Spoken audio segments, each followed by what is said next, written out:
They say a wedding day is filled with surprises, but nothing could have prepared me for the moment my husband of 30 years stood up during our daughter's reception and casually announced he had sold our family home, without telling a soul. As I sat there in my mother-of-the-bride dress, watching my daughter's perfect day crumble before my eyes, I realized that sometimes the people we trust the most are capable of the deepest betrayals.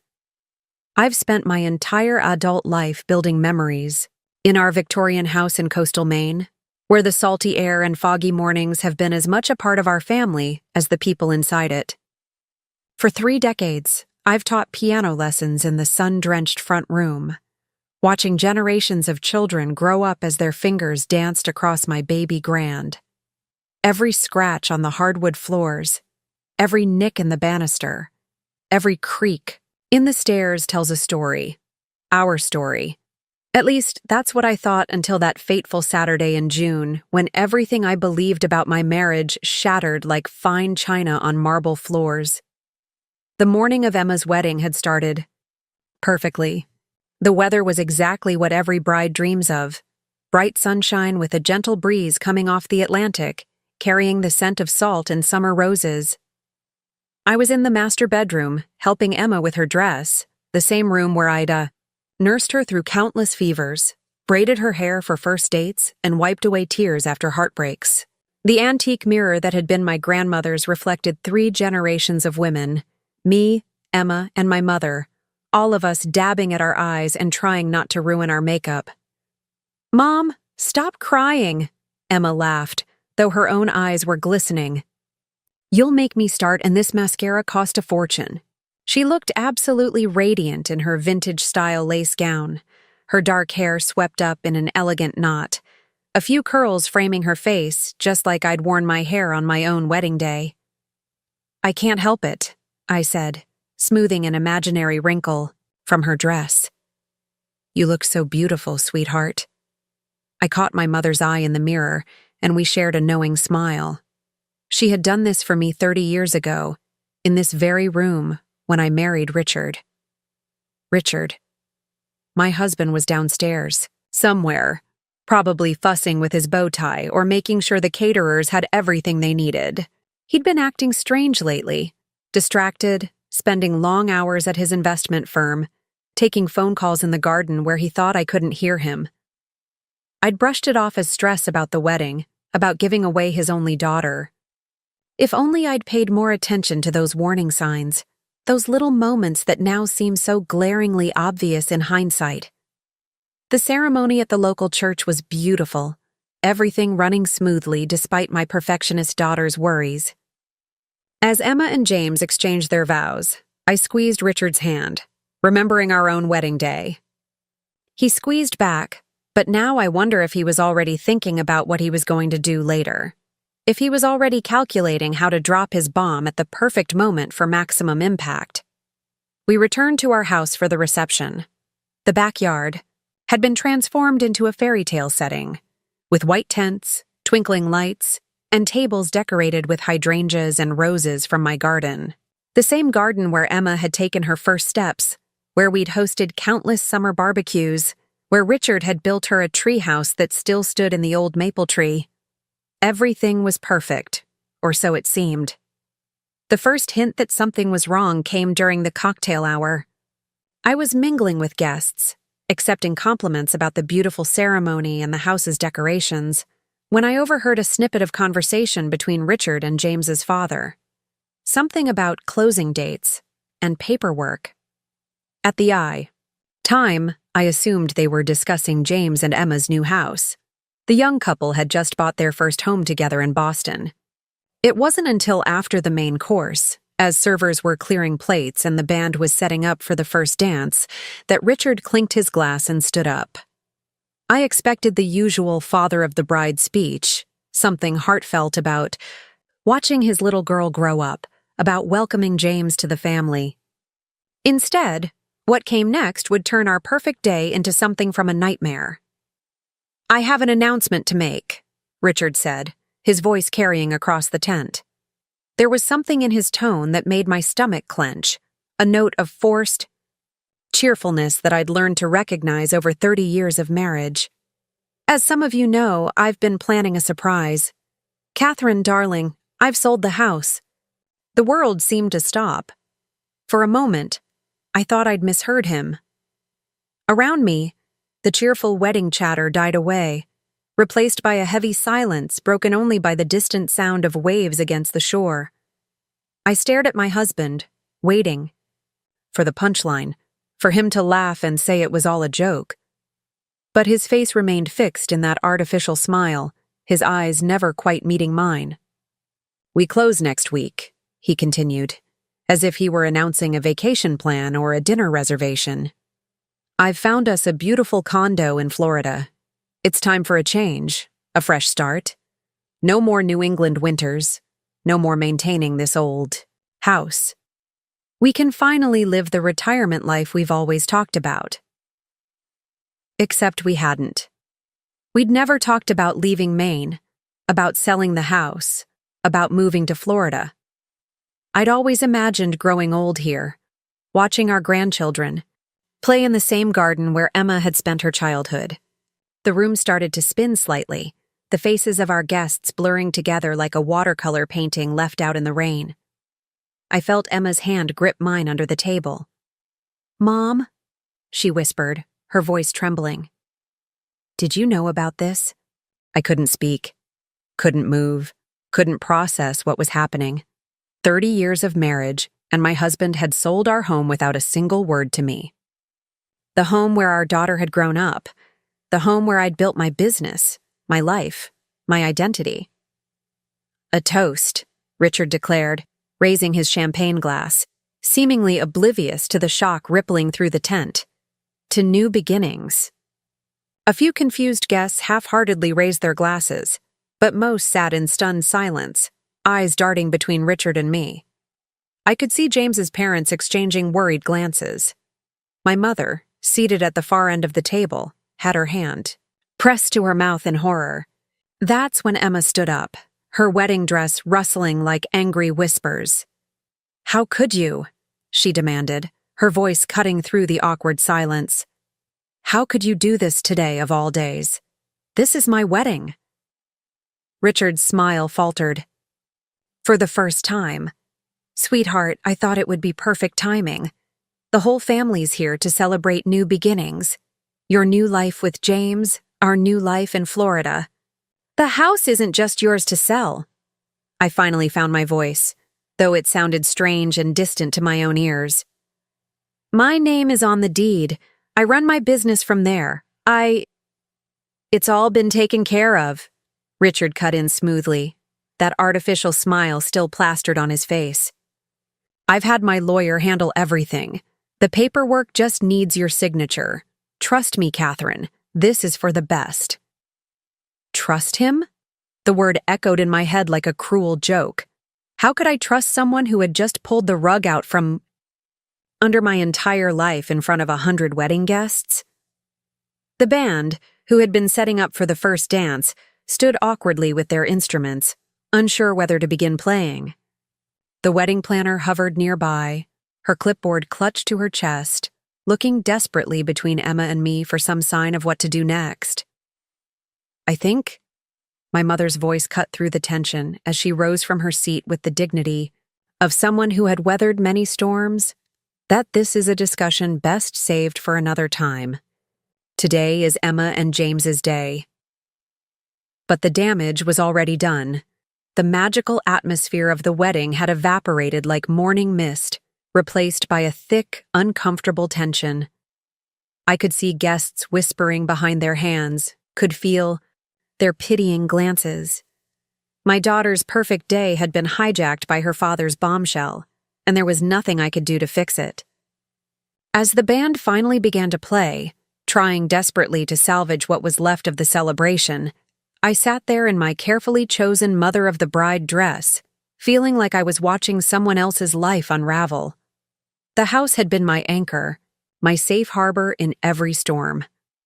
Now that anchor had been ripped away, and I was adrift in waters I never thought I'd have to navigate. Richard tried to take my hand under the table, but I pulled away. In that moment, looking at his familiar profile, Against the backdrop of our soon-to-be former home, I realized I was looking at a stranger. Who was this man who could make such a monumental decision without consulting me? Who could choose this moment, our daughter's wedding day, to drop this bomb? The answer would come later, but for now, I had to somehow hold myself together. For Emma. For our guests. For the shreds of dignity I had left. But as I watched couples begin to drift onto the dance floor, as I saw Emma being led away by James, her shoulders shaking with barely contained emotion, I made a silent promise to myself. This wasn't over. Not by a long shot. The rest of the reception passed in a blur of forced smiles and awkward conversations. I went through the motions, cutting the cake, watching the father-daughter dance that now seemed like a cruel parody, accepting condolences, poorly disguised as congratulations from well-meaning guests, all while my mind raced, trying to piece together the puzzle of how this could have happened. As the evening wore on, I found myself in the kitchen, ostensibly checking on the catering staff, but really just seeking a moment of solitude. Through the window, I could see the party continuing in the backyard, the twinkling lights now seeming more mocking than magical. That's where Sarah, my best friend of 25 years, found me. "Kathy," she said softly, closing the kitchen door behind her. I just heard. I was in the bathroom during the announcement. She paused, then added, "I think I might know something." I turned to face her, my hands gripping the edge of the counter I'd picked out with Richard 15 years ago, during our kitchen renovation. "What do you mean?" Sarah glanced around, making sure we were alone. "Last week, I saw Richard having lunch with Jennifer Blake at the Marina restaurant." Jennifer Blake. The name hit me like a physical blow. She was one of Portland's most successful real estate agents, known for handling high-end properties and discreet sales. More importantly, she was Richard's ex-girlfriend from college, someone he'd sworn he hadn't spoken to in decades. They looked intimate, Sarah continued, clearly uncomfortable with the revelation. "I was going to tell you, but then with the wedding preparations and everything." She trailed off, wringing her hands. The pieces started falling into place. The late nights at the office, the secret phone calls, the mysterious meetings. Had Richard been planning this for weeks, months, years? And Jennifer, had she been involved in more than just the house sale? "I need to see his phone," I said, surprising myself with how calm I sounded. "And his laptop." Sarah raised an eyebrow. "You think?" "I don't know what to think anymore," I cut her off. "But I'm going to find out." Just then, Emma appeared in the doorway, her wedding dress slightly wilted from hours of celebrating, her eyes red-rimmed but fierce. "Mom," she said, "James and I want you to come stay with us in Boston, just until—" She couldn't finish the sentence. "Sweetheart, this is your honeymoon time. You should be." "Our honeymoon's already ruined," she said bluntly. "Dad made sure of that. Please, Mom. I don't want you here alone with him." I looked at my daughter, so strong, so determined, so much like me at her age, and felt a surge of maternal pride mixed with heartache. She shouldn't have to deal with this on her wedding day. She should be dancing with her new husband, not worrying about her mother's living situation. "I'll be fine," I assured her, crossing the kitchen to pull her into a hug. "I need to stay, here, at least for now. There are things I need to figure out." Over Emma's shoulder, I caught a glimpse of Richard through the window, chatting with James's parents as if nothing was wrong. As if he hadn't just detonated our entire life. In the soft evening light, he looked exactly the same as he had this morning. Same silver-streaked hair, same charming smile, same well-fitted tuxedo. But now I saw him with new eyes, wondering what other secrets lurked behind that familiar facade. "Mrs. Mitchell?" The wedding planner's assistant poked her head in.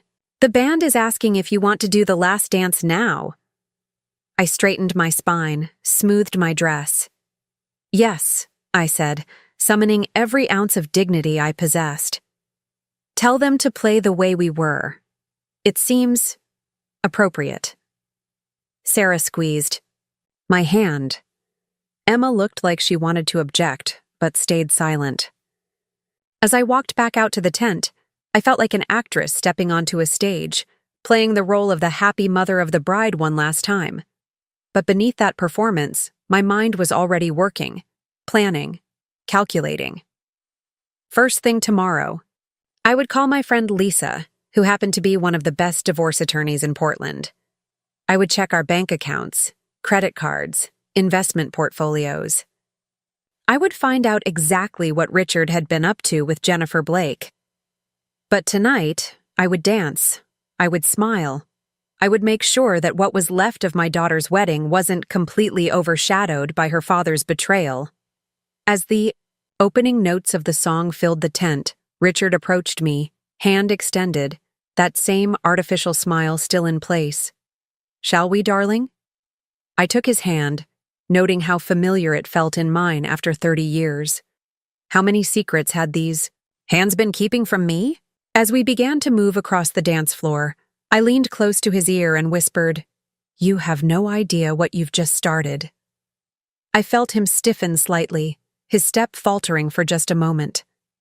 Good. Let him worry. Let him wonder what I knew, what I suspected, what I planned to do. Because one thing was certain.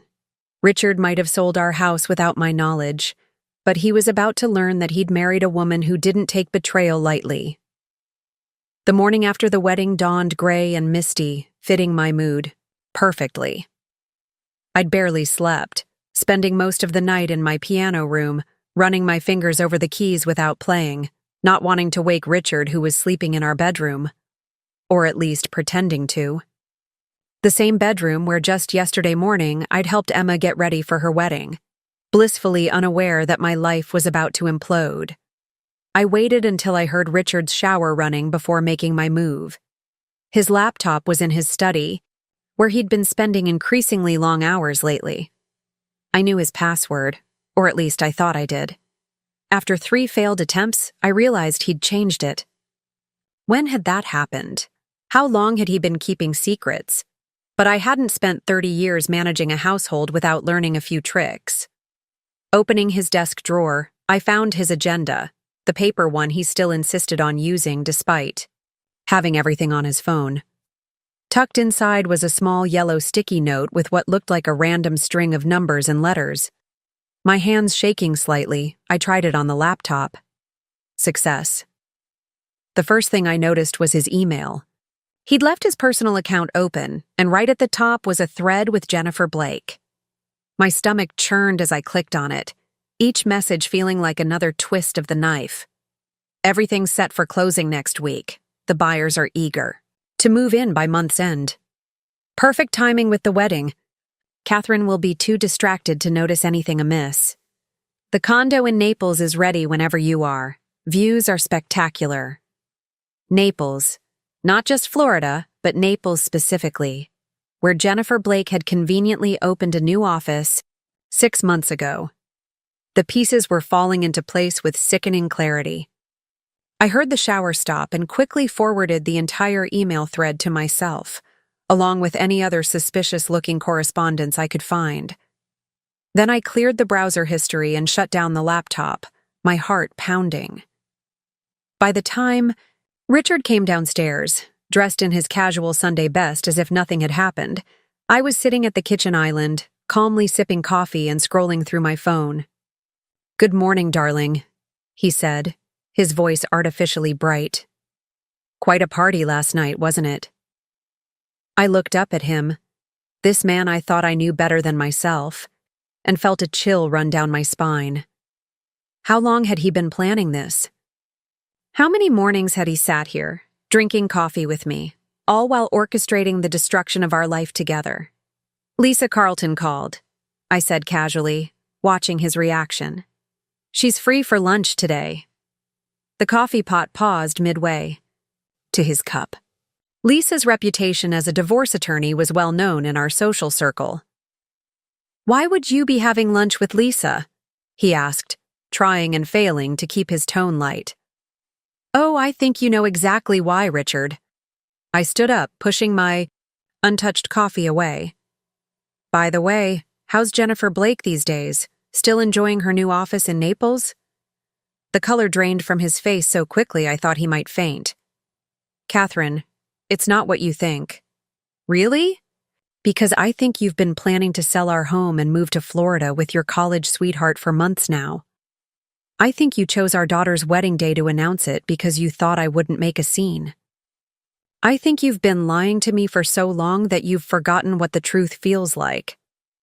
"That's ridiculous," he sputtered, but his eyes darted away from mine.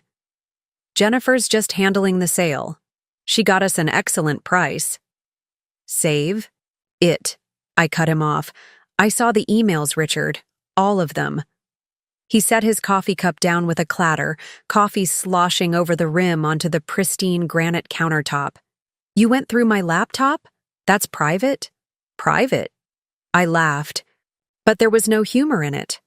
"Like selling the house I've lived in for 30 years without telling me? Like planning to move to Naples without consulting your wife? That kind of private?" For a moment, we stood there in our soon-to-be former kitchen, the silence broken only by the steady drip of the coffee maker and the distant sound of waves. Everything looked the same as it had yesterday morning. The copper pots hanging above the island, the herbs growing in the window box, the children's artwork still proudly displayed on the refrigerator. But nothing would ever be the same again.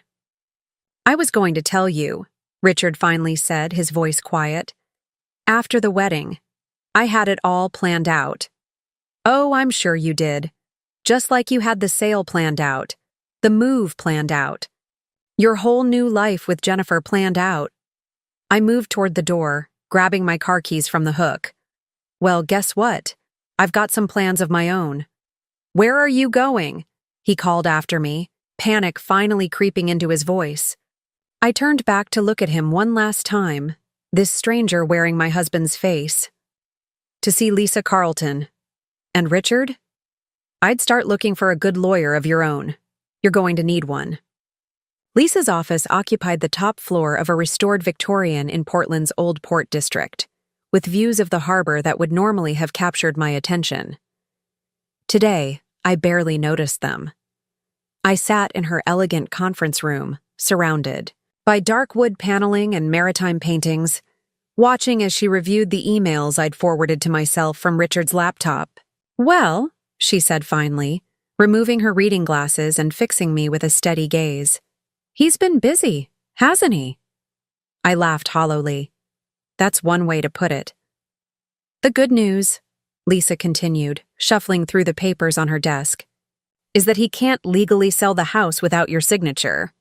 The bad news is that this goes deeper than just the house." My stomach clenched. "What do you mean?" Lisa pulled up something on her computer, turning the screen so I could see it. "One of my paralegals did some quick research. 3 months ago, Richard incorporated a new company in Florida. 2 weeks later, a property management LLC was registered in Naples under Jennifer Blake's name.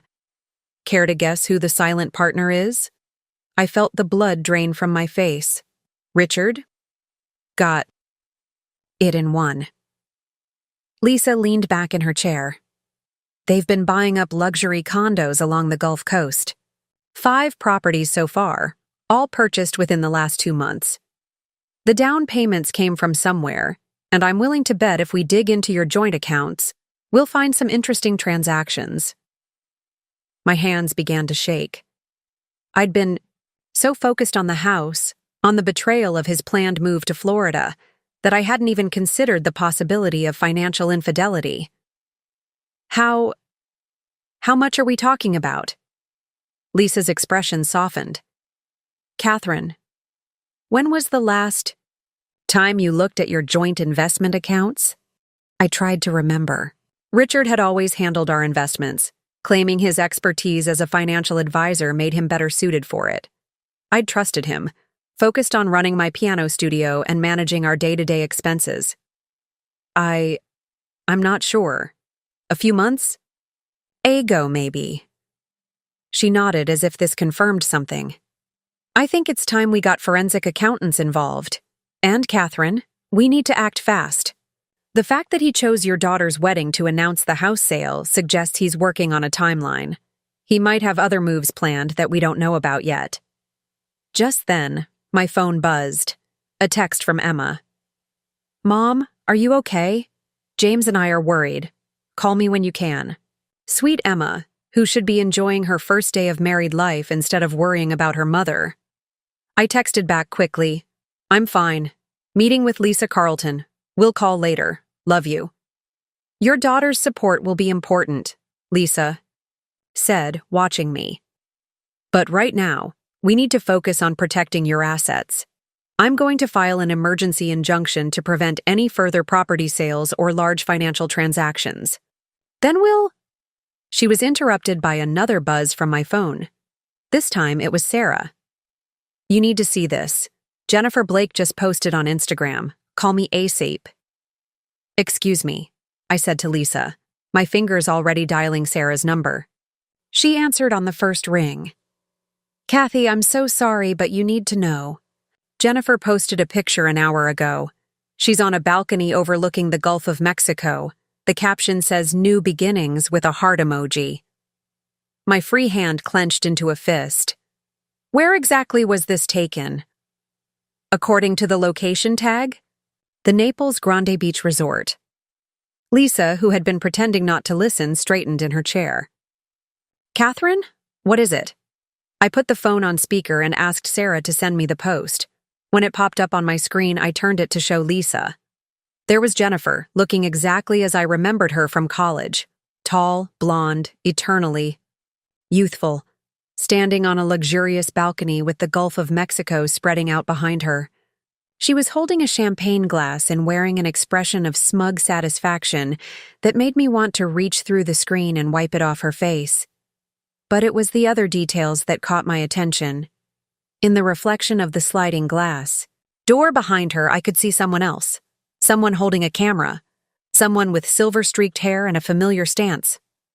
Well, Lisa said grimly, I think we can guess where your husband is right now.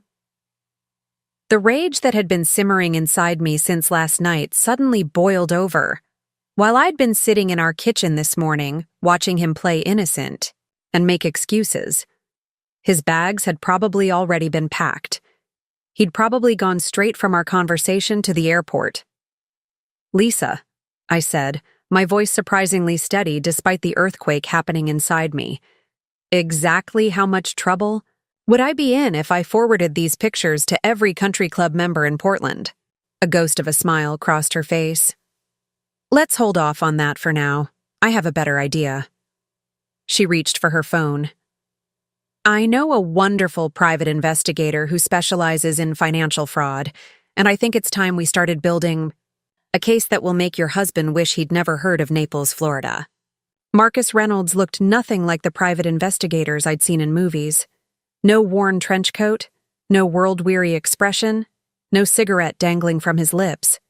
Instead, he arrived at Lisa's office 2 hours later, wearing a crisp navy suit and carrying a laptop that looked like it cost more than my car. His silver-rimmed glasses and neatly trimmed beard gave him the appearance of a university professor, rather than someone who uncovered hidden assets for a living. Mrs. Mitchell, he said, shaking my hand firmly. I've already started preliminary research based on what Lisa told me. You might want to sit down for this. I sank into one of Lisa's leather chairs, gripping the armrests. How bad is it? Marcus opened his laptop, pulling up a series of spreadsheets and documents. Over the past 6 months, your husband has systematically moved money from your joint investment accounts into a series of shell companies. The property management LLC with Jennifer Blake is just the tip of the iceberg. He turned the screen toward me, pointing out transaction after transaction. See these transfers? Small enough to avoid immediate attention, but they add up. He's been moving money through at least 3 different offshore accounts, then filtering it back into the United States through the Florida corporations. How much? I barely recognized my own voice. Marcus glanced at Lisa before answering. Based on what we've traced so far, just over $2 million. The room started spinning. $2 million. Our retirement savings, our investment portfolio, the money we'd set aside for Emma's future children's college funds, all gone. But that's not all, Marcus continued, his voice gentle but firm. The house sale? The buyers are another shell. Company ultimately controlled by Jennifer Blake's property management firm. They're planning to flip it for a significant profit. Your husband's been orchestrating both sides of the transaction. Lisa leaned forward. Which means we can prove fraud. The sale price is well below market value. He's essentially selling it to himself through Jennifer's company. I thought about my piano studio, about the generations of students who'd learned to play in that sun-drenched room, about the garden I'd tended for 3 decades, about the memories soaked into every wall and floorboard. Can we stop the sale? Already done, Lisa said with satisfaction. I filed the emergency injunction an hour ago. Richard can't move forward with the sale, and he can't access any of your joint accounts or assets. My phone buzzed again. Another text from Emma. Mom, Dad's not answering his phone. James's parents are asking what's going on. Should I tell them anything? Sweet, protective Emma, still trying to manage the fallout from her ruined wedding day. I texted back, tell them the truth. Your father can deal with the consequences of his actions. Mrs. Mitchell, Marcus said, drawing my attention back to his laptop, there's something else you should see. He pulled up what looked like surveillance photos. These were taken last month at the Naples Grand.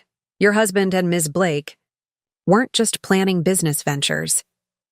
The photos showed Richard and Jennifer at dinner, walking on the beach, sharing intimate moments that made my stomach turn. But it was the last photo that really caught my attention. They were meeting with someone in what looked like a hotel conference room, signing documents spread across a table. That man with them? Marcus pointed to a distinguished-looking gentleman in an expensive suit. That's Harold Whitman, one of the biggest real estate developers in Florida. And based on the documents we've obtained, they're planning something much bigger than just flipping your house. Lisa straightened in her chair. Harold Whitman? The same Harold Whitman who's been buying up historic properties all along the New England coast? Marcus nodded grimly. The very same. It seems your husband and Ms. Blake have been helping him identify vulnerable properties, homes owned by older couples, people going through divorces, estates in probate. They've been targeting properties they can acquire below market value, using inside information from Richard's financial advisory business. The implications hit me like a physical blow. Richard hadn't just betrayed me, he'd betrayed his clients, people who trusted him with their life savings and financial futures. How many other families had he helped destroy? We need to contact the Securities and Exchange Commission, Lisa said, already reaching for her phone.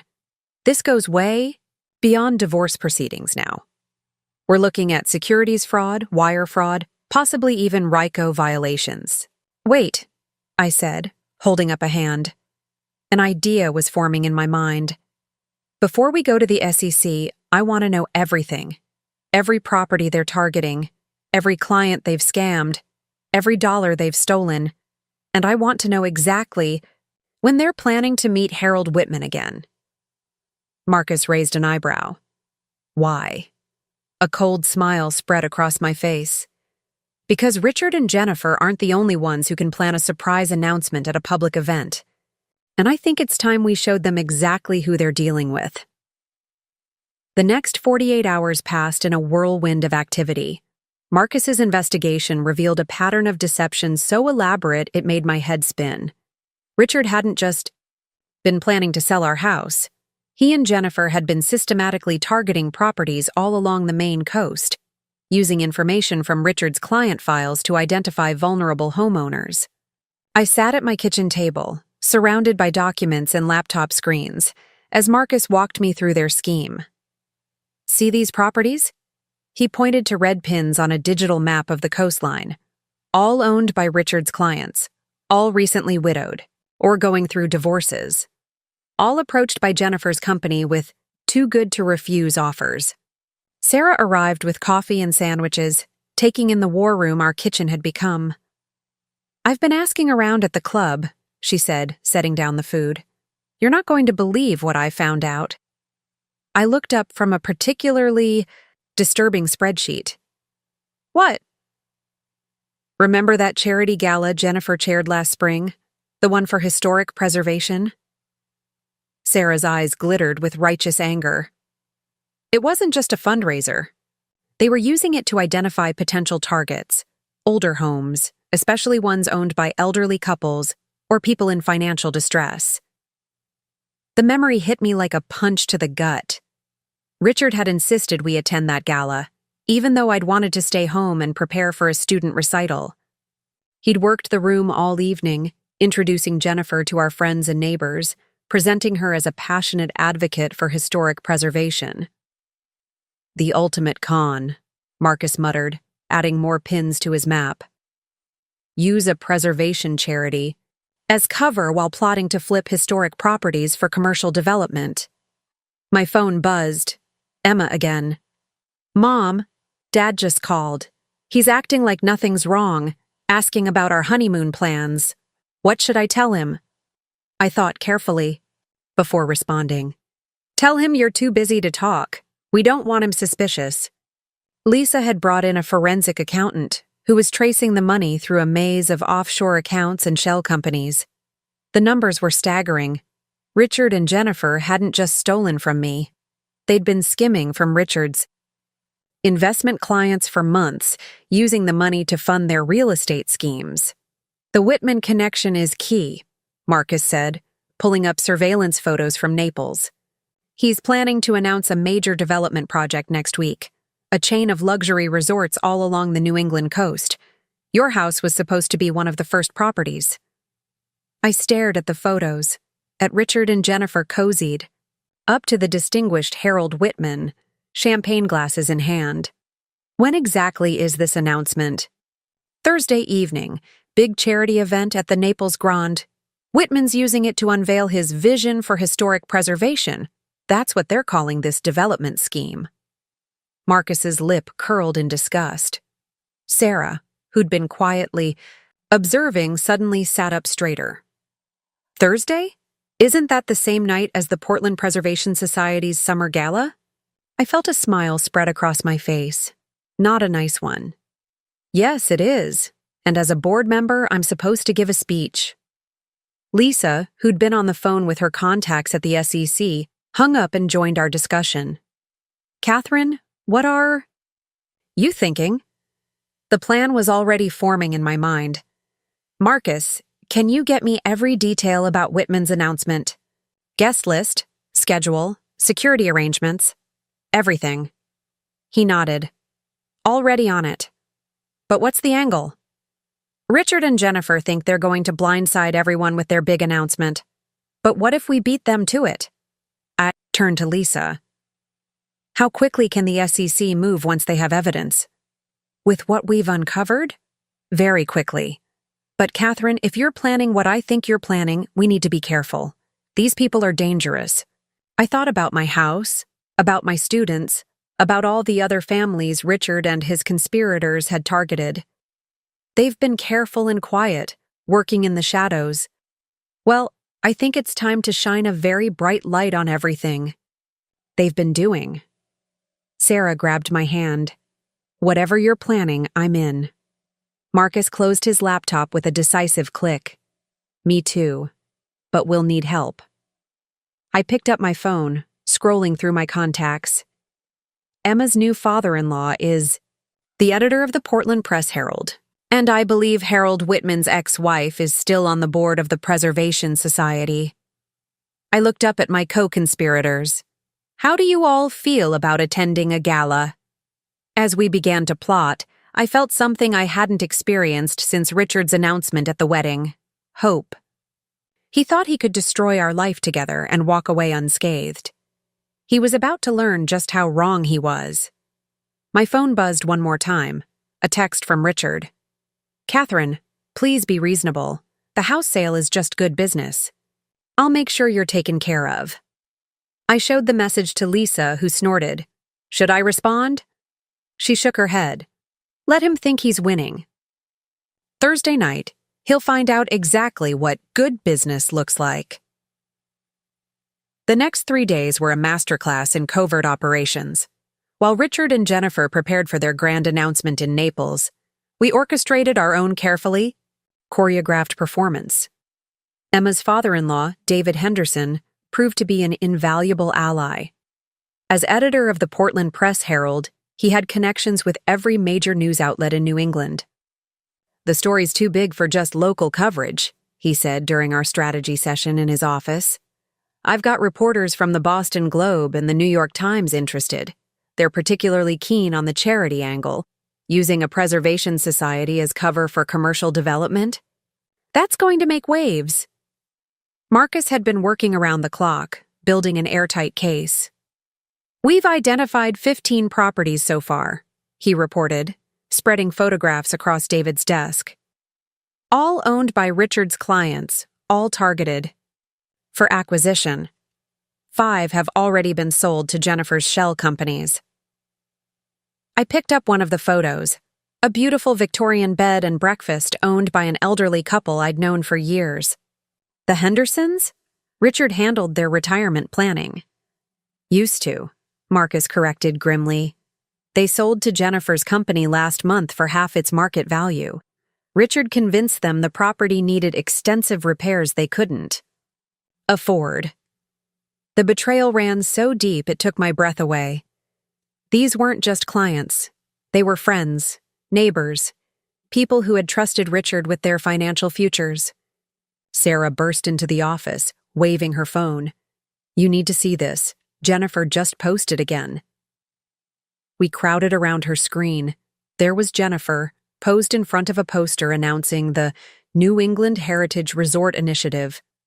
The caption, read, "Can't wait to share our vision for preserving coastal history while creating luxury experiences. Thursday night's going to be unforgettable." Oh, it certainly will be, I murmured. Lisa arrived with more ammunition. The SEC is ready to move. They've been building their own case against Whitman for months. This will give them everything they need. I turned to David.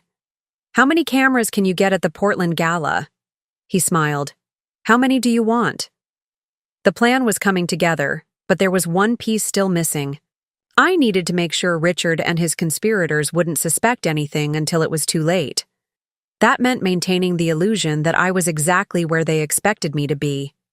Devastated, defeated, and definitely not a threat. I picked up my phone and for the first time since the wedding called Richard. He answered on the first ring. Catherine, I've been trying to reach you. Save it. I cut him off, making sure my voice trembled slightly. I'm calling about the house. When do you need my signature? I could practically hear him trying to contain his excitement. The buyers are eager to close next week. If you could just come to the office tomorrow. I can't, I interrupted. I have the Preservation Society Gala on Thursday. I have to give a speech. I let my voice break. Probably my last one, since I won't be a board member anymore once we lose the house. Catherine, his voice oozed false sympathy. I know this is hard, but change can be good. You'll see. Once everything's settled. I have to go, I said abruptly. Just have your lawyer send the papers to Lisa. I hung up and looked at my co-conspirators. He bought it? Marcus nodded approvingly. The speech angle was a nice touch. Makes him think you're too focused on local matters to notice what's happening in Naples. Sarah squeezed my hand. Are you ready for Thursday? I thought about the speech I'd prepared, not the one Richard expected me to give, but the one that would blow his entire operation wide open.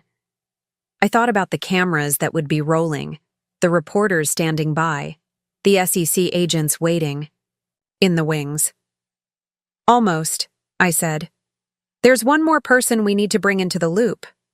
They looked at me questioningly. Harold Whitman's ex-wife, I explained. Margaret Whitman isn't just on the Preservation Society board, she owns 30% of Whitman Development's voting shares, and I happen to know she's still bitter about Harold leaving her for his 25-year-old personal trainer. Lisa's eyes lit up. The shareholders' meeting is next month, if we can get her on our side. Exactly, I smiled. Harold won't just lose this development deal, he'll lose control of his company. David was already reaching for his phone. Margaret and I go way back. Let me set up a lunch. As they scrambled to set the final pieces in place, I walked to the window of David's office.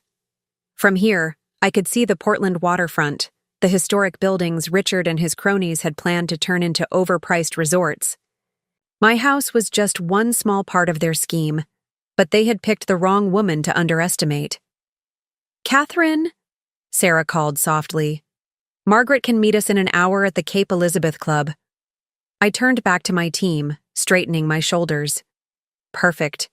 Let's go explain to Mrs. Whitman exactly how her ex-husband plans to destroy New England's historic coastline and how she can help us stop him. Margaret Whitman was exactly what you'd expect from old New England money, perfectly coiffed. Silver hair, understated designer clothes, and the kind of posture that comes from generations of finishing school.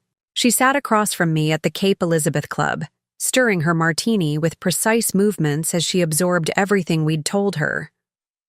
So, she said finally, her cultured voice carrying just a hint of steel. Harold thinks he can turn the coast into his personal playground without anyone noticing? She set down her drink with a decisive click. How absolutely typical. I watched her carefully. You don't seem surprised. A ghost of a smile crossed her face. My dear, I was married to Harold for 30 years. The only surprising thing is that he thinks he can pull this off without me finding out. She turned to Marcus. Show me those property documents again. As Marcus spread out the evidence on the private dining room table, Margaret's expression grew increasingly thunderous. The Henderson property? And the old Mason place? She shook her head.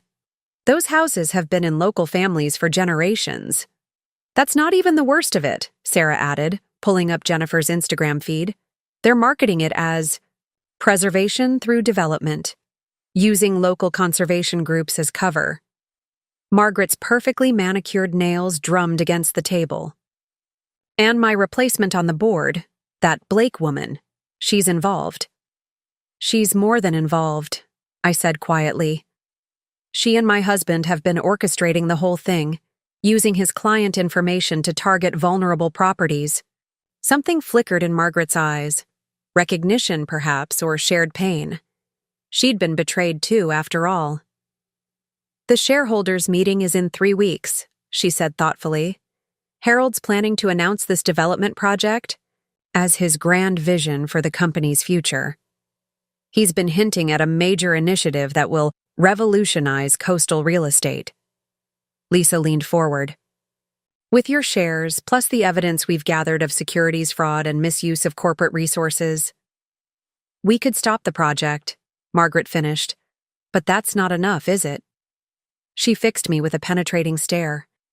You want more than that. I met her gaze steadily. I want them to feel what it's like to have everything taken away in public, just like Richard did to me at my daughter's wedding. Margaret's smile turned predatory. Now that's something I can appreciate. She reached for her phone. Harold's not the only one with connections. Give me an hour. While Margaret made her calls, Marcus updated us on the Naples situation. Whitman's event is scheduled for 8 p.m. Thursday. They're expecting over 200 guests. Investors, developers, local politicians. Jennifer's company is handling the arrangements. And Richard? I asked. He's already there. Checked into the Naples Grande yesterday.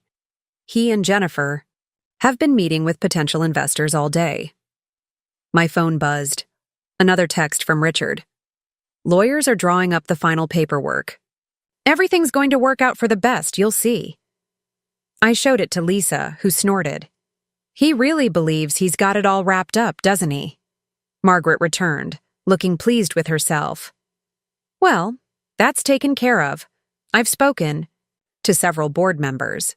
They're concerned about Harold's recent decision-making, particularly after I mentioned certain irregularities in the company's property acquisitions. How concerned? Lisa asked. Concerned enough to call an emergency board meeting for Friday morning. Margaret's smile was arctic. The day after his big announcement. Sarah's phone pinged. She glanced at it and grinned. Jennifer just posted again. They're doing a press preview tomorrow morning. Can't wait to share our vision for the future of New England's coast. The future of New England's coast, Margaret repeated softly. You know, Harold used those exact words when he was convincing the board to approve his initial property acquisitions. He never could come up with his own material. I looked around at these women, Margaret with her old money influence, Sarah with her social network connections, Lisa with her legal expertise, and felt a surge of gratitude. None of them had hesitated to help, to fight back against men who thought they could take whatever they wanted. Tomorrow night, I said, Richard and his friends are going to learn a very expensive lesson about underestimating women like us. Margaret raised her martini glass. 2 expensive lessons. As we clinked glasses, my phone buzzed one final time. A message from Emma. Just saw Jennifer's post about the Naples announcement. Dad's really going through with this, isn't he? I typed back quickly. Don't worry, sweetheart. Everything's under control. Just make sure you're watching the Portland news tomorrow night. The Portland news? Sarah asked, reading over my shoulder. I smiled. Richard always did love being the center of attention. Tomorrow night he's going to get his wish, just not quite the way he planned. Margaret set down her glass and fixed me with a serious look. You realize, once we do this, there's no going back. Harold won't just be angry, he'll be desperate, and desperate men are dangerous. I know, I replied, thinking of the look in Richard's eyes when he'd announced selling our house, that mixture of triumph and contempt. But you know what's more dangerous than desperate men? What's that? Women who have nothing left to lose. The night before the gala, I couldn't sleep. I wandered through our house, my house, touching familiar surfaces, remembering. The kitchen where I'd taught Emma to bake cookies. The living room where Richard and I had spent countless evenings, planning our future. The piano room where I'd built my business, note by note, student by student. Everything looked exactly the same, yet everything had changed. My phone lit up with a text from Marcus. You need to see this.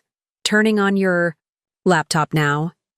I hurried to my study, where my laptop screen flickered to life.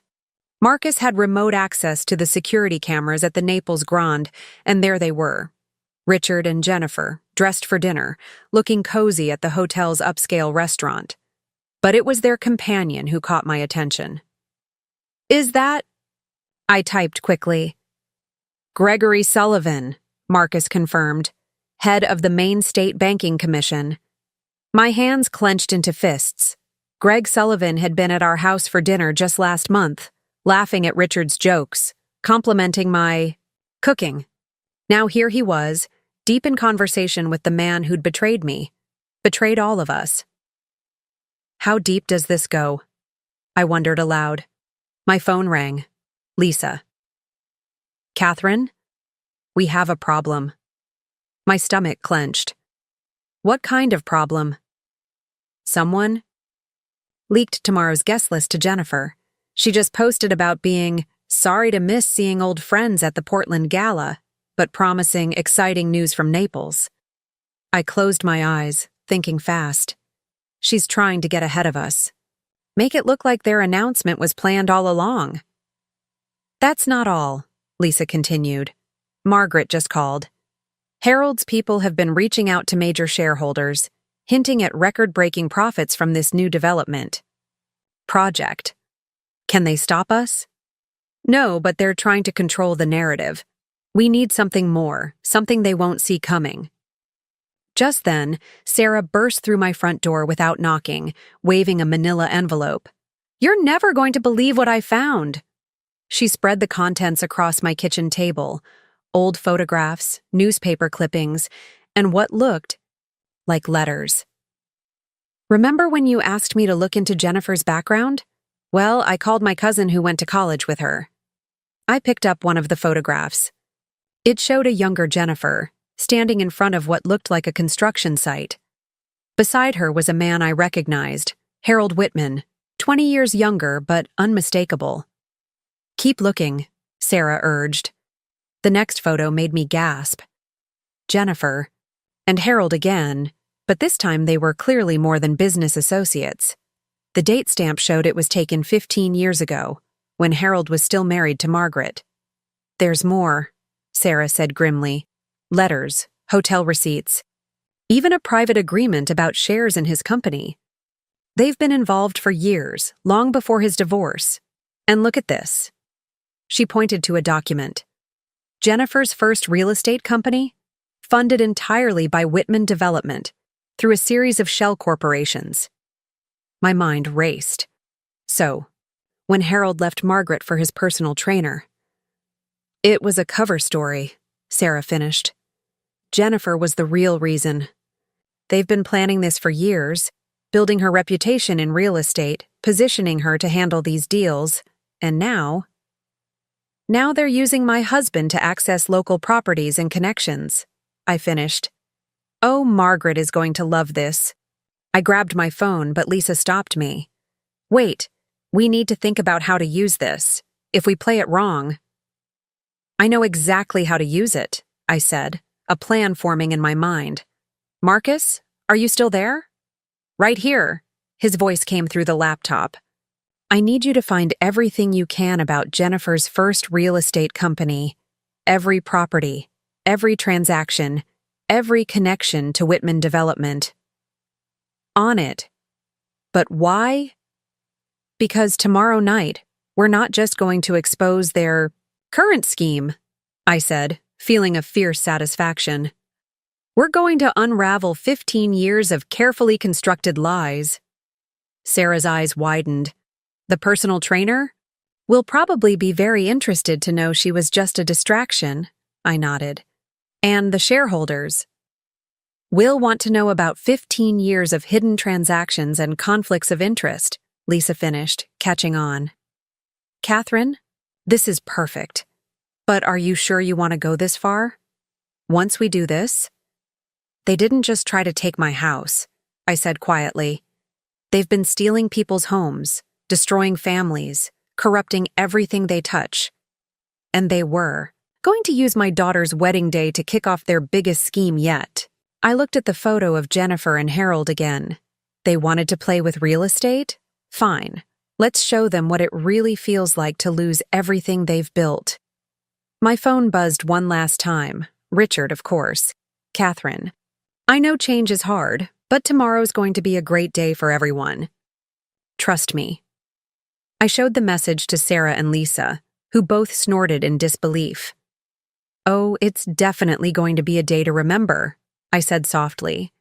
"Just not the way you think, darling. Not the way you think at all." The morning of the gala dawned bright and clear in Portland, while a quick check of the Naples weather showed thunderstorms moving in, a fitting metaphor for what was about to unfold. I sat at my vanity, applying makeup with careful precision, when my phone lit up with a series of rapid-fire messages. First, from Marcus. "Press conference starting in Naples. Streaming link sent." Then from Sarah. "Channel 6 confirmed for tonight. 3 cameras plus live feed." And finally, from Margaret. "Board members in position. Harold doesn't suspect a thing." I opened Marcus's link on my laptop, watching as Jennifer Blake stepped up to a podium at the Naples Grand. She looked polished and professional in a cream-colored suit, her blonde hair gleaming under the lights. Richard stood slightly behind her, along with Harold Whitman and several other men in expensive suits. "Ladies and gentlemen," Jennifer began, her voice smooth as honey, "today marks the beginning of an exciting new chapter in coastal development." I listened with growing anger as she outlined their vision. Luxury resorts replacing historic homes, exclusive clubs where local businesses had stood for generations, all wrapped in pretty language about preservation through progress and maintaining community character. "The full details of our initiative will be announced at tonight's gala," she concluded with a practiced smile. "But I can tell you that this represents $1 billion investment in New England's future." The moment the press conference ended, my phone rang. "Lisa." "Did you see that performance?" she asked without preamble.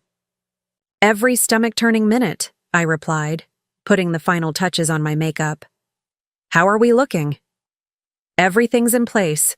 SEC agents will be at both events, Naples and Portland. They're coordinating with the Maine banking commissions. Fraud division. Gregory Sullivan's going to have some explaining to do." I thought of Greg, sitting at my dinner table, all while helping Richard and his cronies plan this scheme. Good. "Margaret's been brilliant," Lisa continued. "She's got the board eating out of her hand. The shareholders are already nervous about some of the numbers not adding up." A text popped up from Emma. "Just watched the press conference. Dad looks so pleased with himself."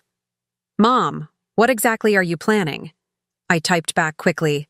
"Just make sure you're watching Portland local news at 8 p.m. sharp." The doorbell rang. Sarah, right on time with coffee and bagels. She bustled into my bedroom, already dressed for the gala in a sleek black dress. "You'll never believe what Jennifer just posted," she said, handing me a coffee. "Look." I checked. Her phone. There was Jennifer, posed in front of a mirror in what was clearly a luxury hotel suite. Her caption read, "Getting ready for tonight's big announcement. Wish I could be in 2 places at once. Missing all my Portland friends." "She thinks she's so clever," Sarah muttered, trying to make it look like she has nothing to hide. "Oh, she has plenty to hide," I said, picking up a stack of documents from my dresser. "And in about 10 hours, everyone's going to know exactly what that is." Just then, my laptop pinged with an email from Marcus. He'd been busy. Property records, bank transfers, even private emails between Jennifer and Harold dating back 15 years. The web of deception was breathtaking in its complexity. "And these are just the records we could access legally," his note read. "Imagine what the SEC's forensic team will find once they start digging deeper." My phone buzzed again. Richard. I almost ignored it, but something made me look. "Darling, I know you're probably still upset about the house, but after tonight's announcement, you'll understand why this was all necessary. This is bigger than just us." I showed the message to Sarah, who made a disgusted noise. "He really believes he's the hero of this story, doesn't he?" "You know what the funny thing is?" I said, standing up to slip into my gala dress, midnight blue, elegant, perfect for making an unforgettable impression. "He's right about one thing. This is bigger than just us. That's exactly why we have to stop them." My phone lit up again. David Henderson this time. "Press packets ready. Reporters briefed. You're sure about the timing?" "Absolutely," I replied. "The moment Jennifer and Richard start their announcement in Naples, we go live in Portland. I want them to see everything fall apart in real time." Sarah helped me fasten my necklace, my grandmother's pearls, the ones I'd worn at my wedding. "Are you nervous?" I met my reflection's eyes in the mirror.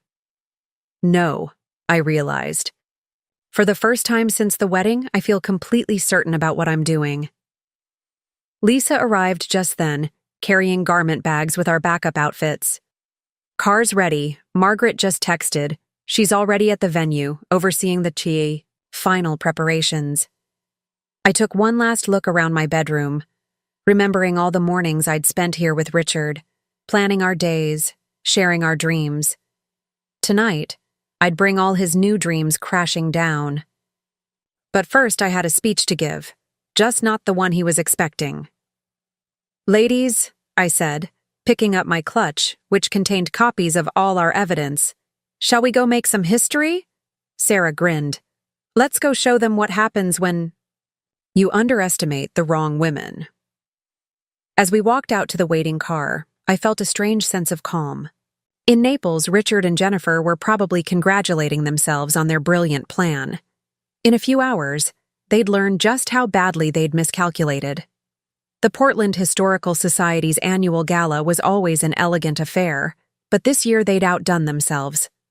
The restored Victorian mansion that served as their headquarters was transformed, strings of lights turning the gardens into a fairyland, while inside, the grand ballroom sparkled with crystal and silver. "Channel 6 is set up in the library," Sarah whispered as we entered. "They're doing some preliminary interviews now, but they're ready to go live the moment you give the signal." I nodded, scanning the room. Already, Portland's elite were gathering. Old money families in designer clothes, local politicians working the crowd, real estate developers eyeing the historic architecture. How many of them, I wondered, were part of Richard and Harold's scheme? Margaret appeared at my elbow, resplendent in emerald green. "Harold just called," she murmured. "Wanted to know why I wasn't in Naples for their historic announcement. I told him I couldn't possibly miss my duties here." Her smile was razor-sharp. "He actually bought it." My phone buzzed with updates from Marcus, who was monitoring. The Naples event. Room filling up. Jennifer working the crowd, Richard looking smug, SEC agents in position. Lisa joined us, champagne glasses in hand. "Everything's ready. The moment you start your speech, the SEC moves in Naples. The press releases go out simultaneously, and the board members are ready to call for an emergency vote first thing." "Tomorrow morning," Margaret finished. "Harold won't know what hit him." I checked my phone one last time. A message from Emma made me smile. "James's whole family is gathered around the TV. Dad has no idea we're about to watch his world implode." "Mrs. Mitchell?" The Historical Society's chairman approached, beaming. "We're about to begin. Are you ready for your speech?" "More than ready," I assured him, patting my clutch where my real speech waited, not the bland remarks about historic preservation he was expecting. As I made my way to the podium, I caught fragments of conversation from the crowd. "Did you see the press conference from Naples? Whitman Development's big announcement. Jennifer Blake's really made a name for herself." If they only knew. The chairman tapped his glass for attention. "Ladies and gentlemen, welcome to the Portland Historical Society's annual gala. Before we begin tonight's festivities, I'd like to introduce our speaker, Mrs. Catherine Mitchell, who has been a tireless advocate for historic preservation." I took my place at the podium, looking out over the sea of familiar faces. How many of them had known about Richard's plans? How many had kept quiet, thinking they might profit from the scheme? "Thank you," I began, my voice steady. "You know, I've been thinking a lot about preservation lately, about what we choose to protect and what we allow to be destroyed." I could see Sarah positioning herself near the library doors, where the TV cameras waited. Margaret had moved to stand beside the major shareholders she'd quietly briefed. Lisa stood ready with her phone, waiting to give the signal that would set everything in motion. "My husband recently told me that change is inevitable," I continued. "That progress can't be stopped.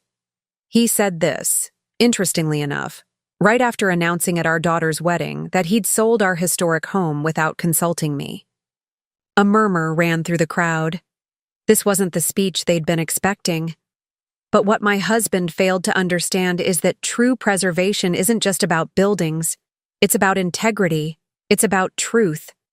And sometimes, to preserve what matters most, we have to expose what others would prefer to keep hidden.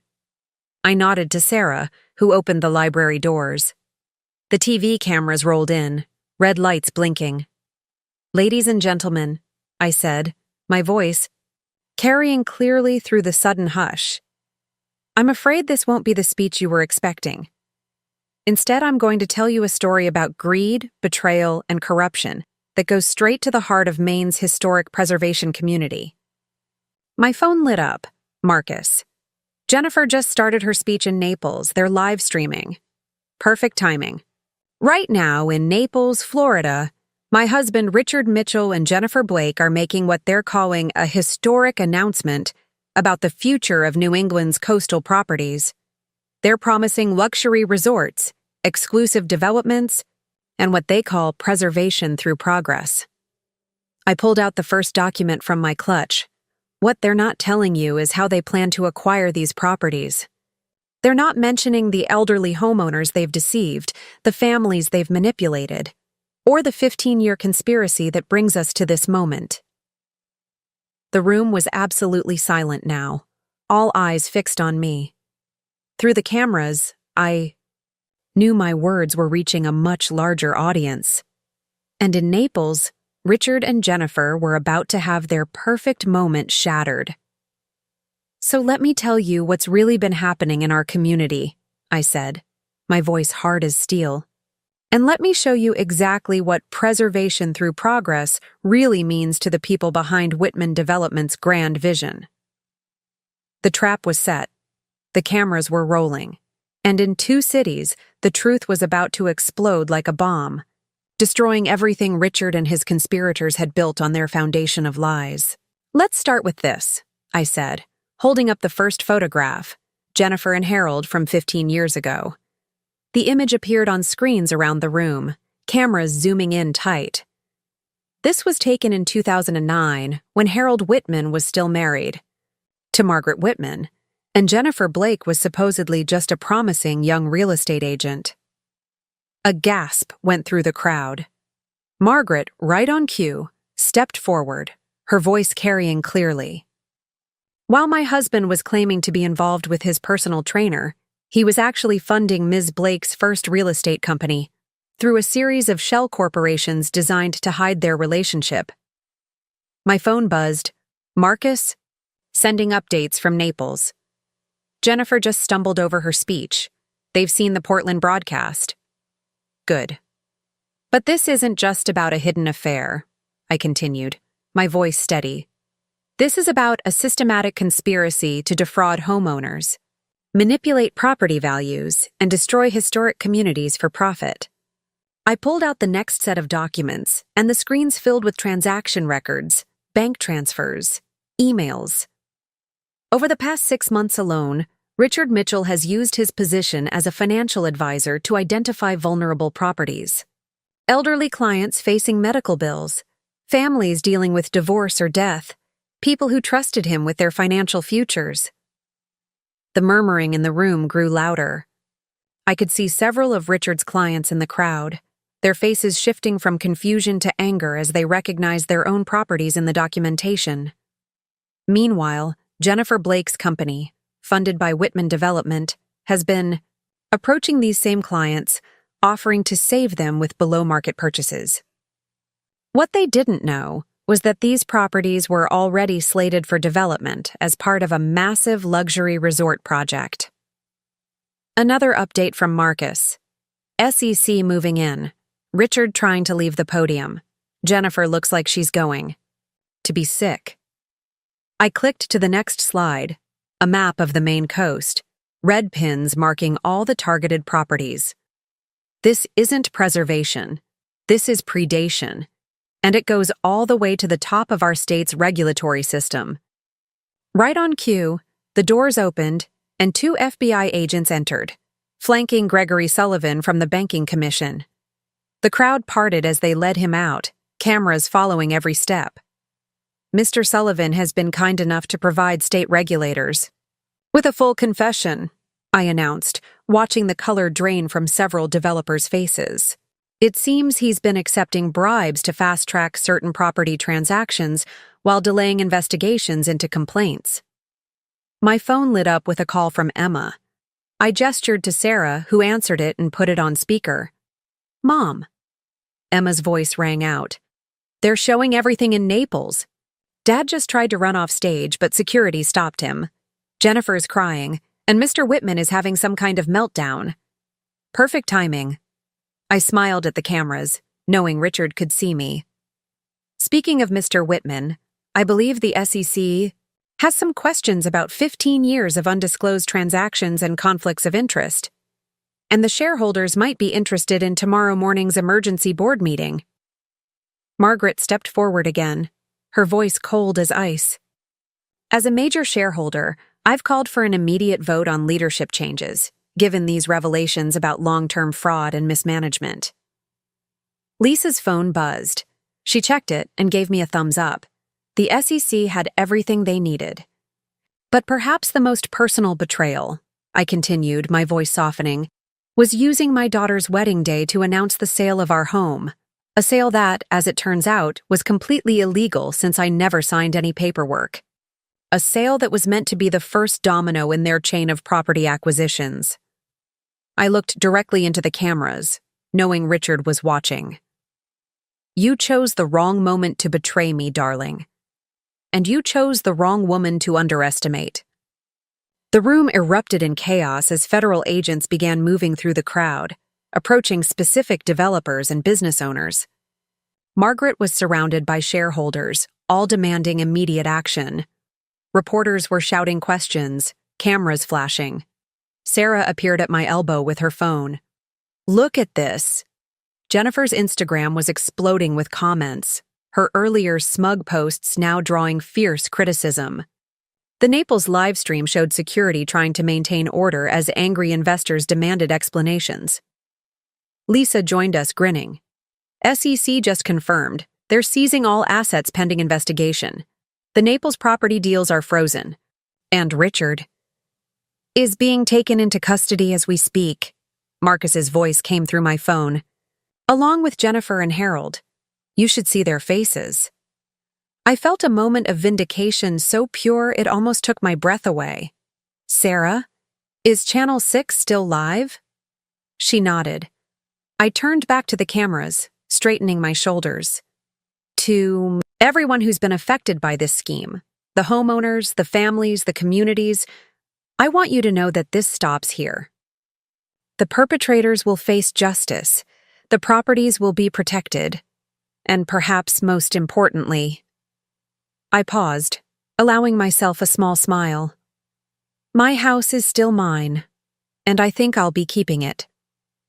The next 24 hours passed in a whirlwind of activity. I barely slept, watching as the story exploded across every news channel.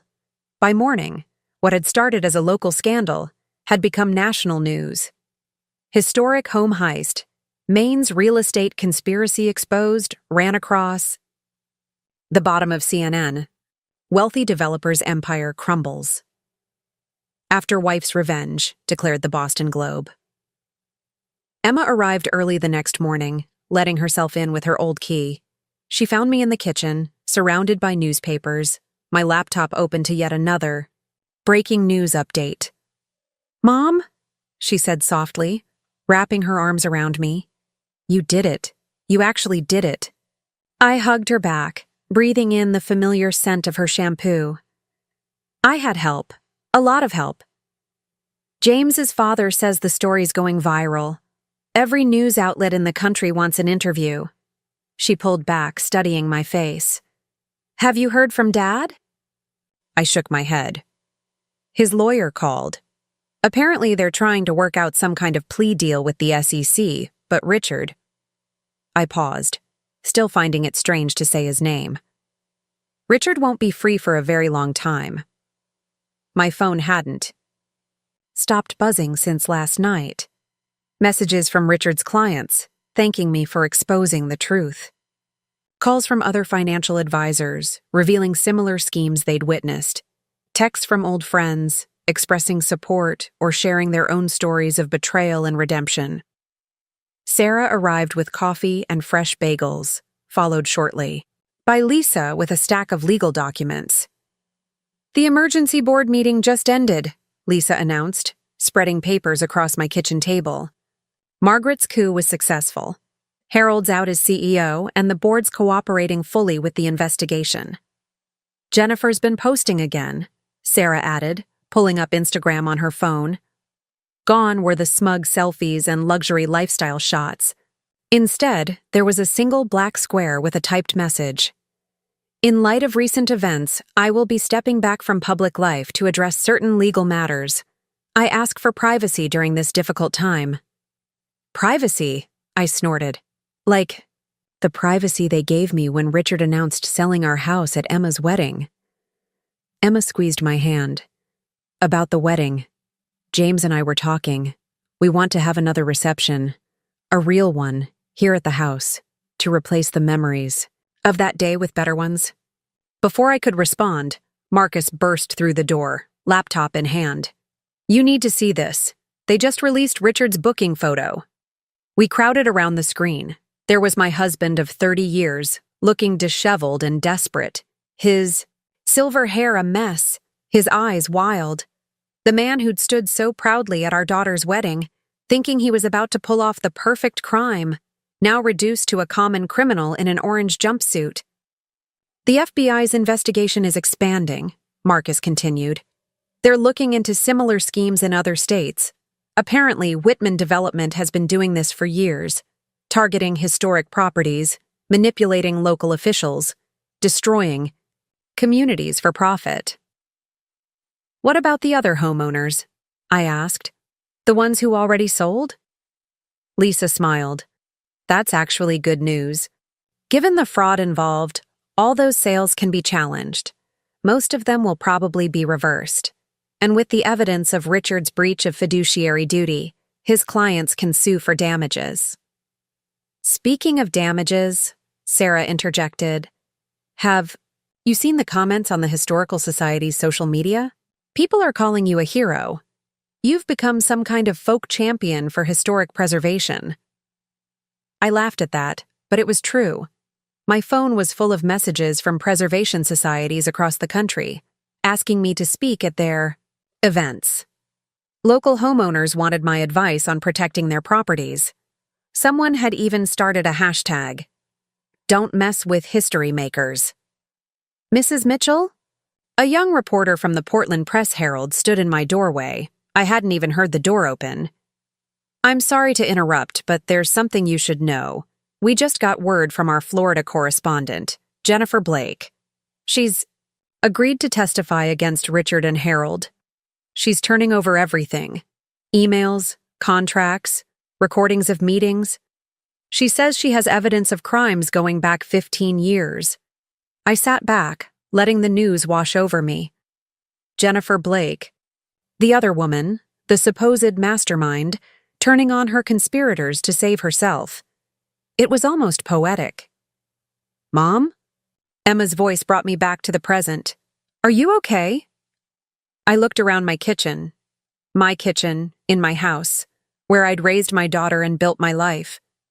The morning sun streamed through the windows, catching the crystal wind chimes.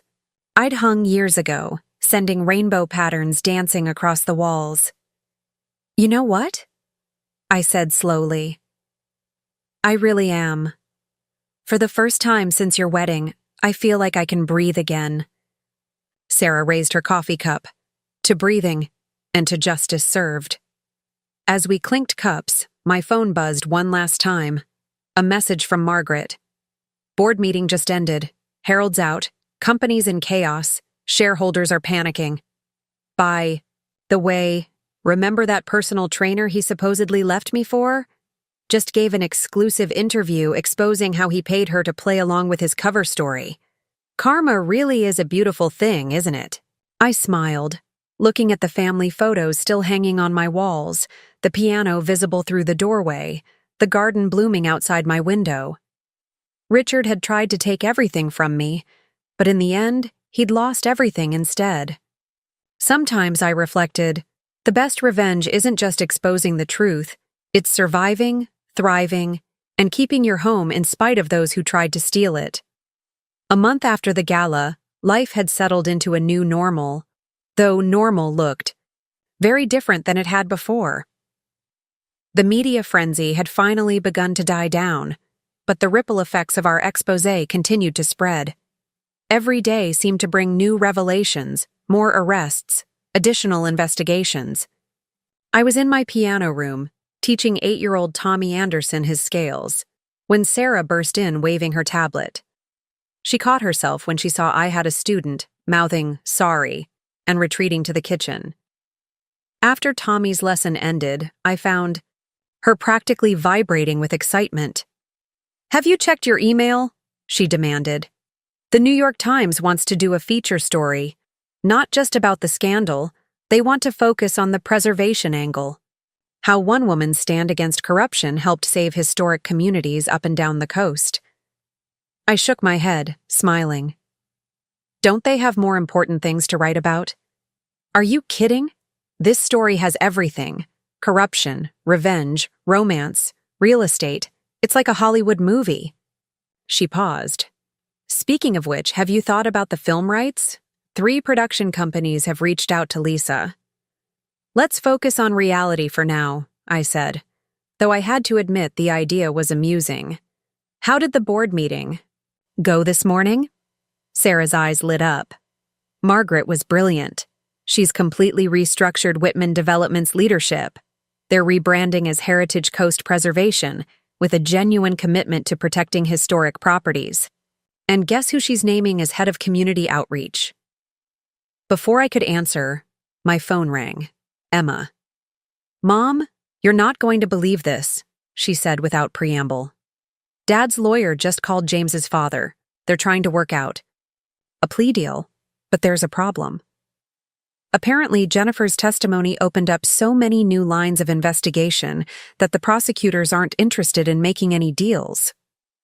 I sat down at my kitchen table, absorbing this. What kind of new investigations?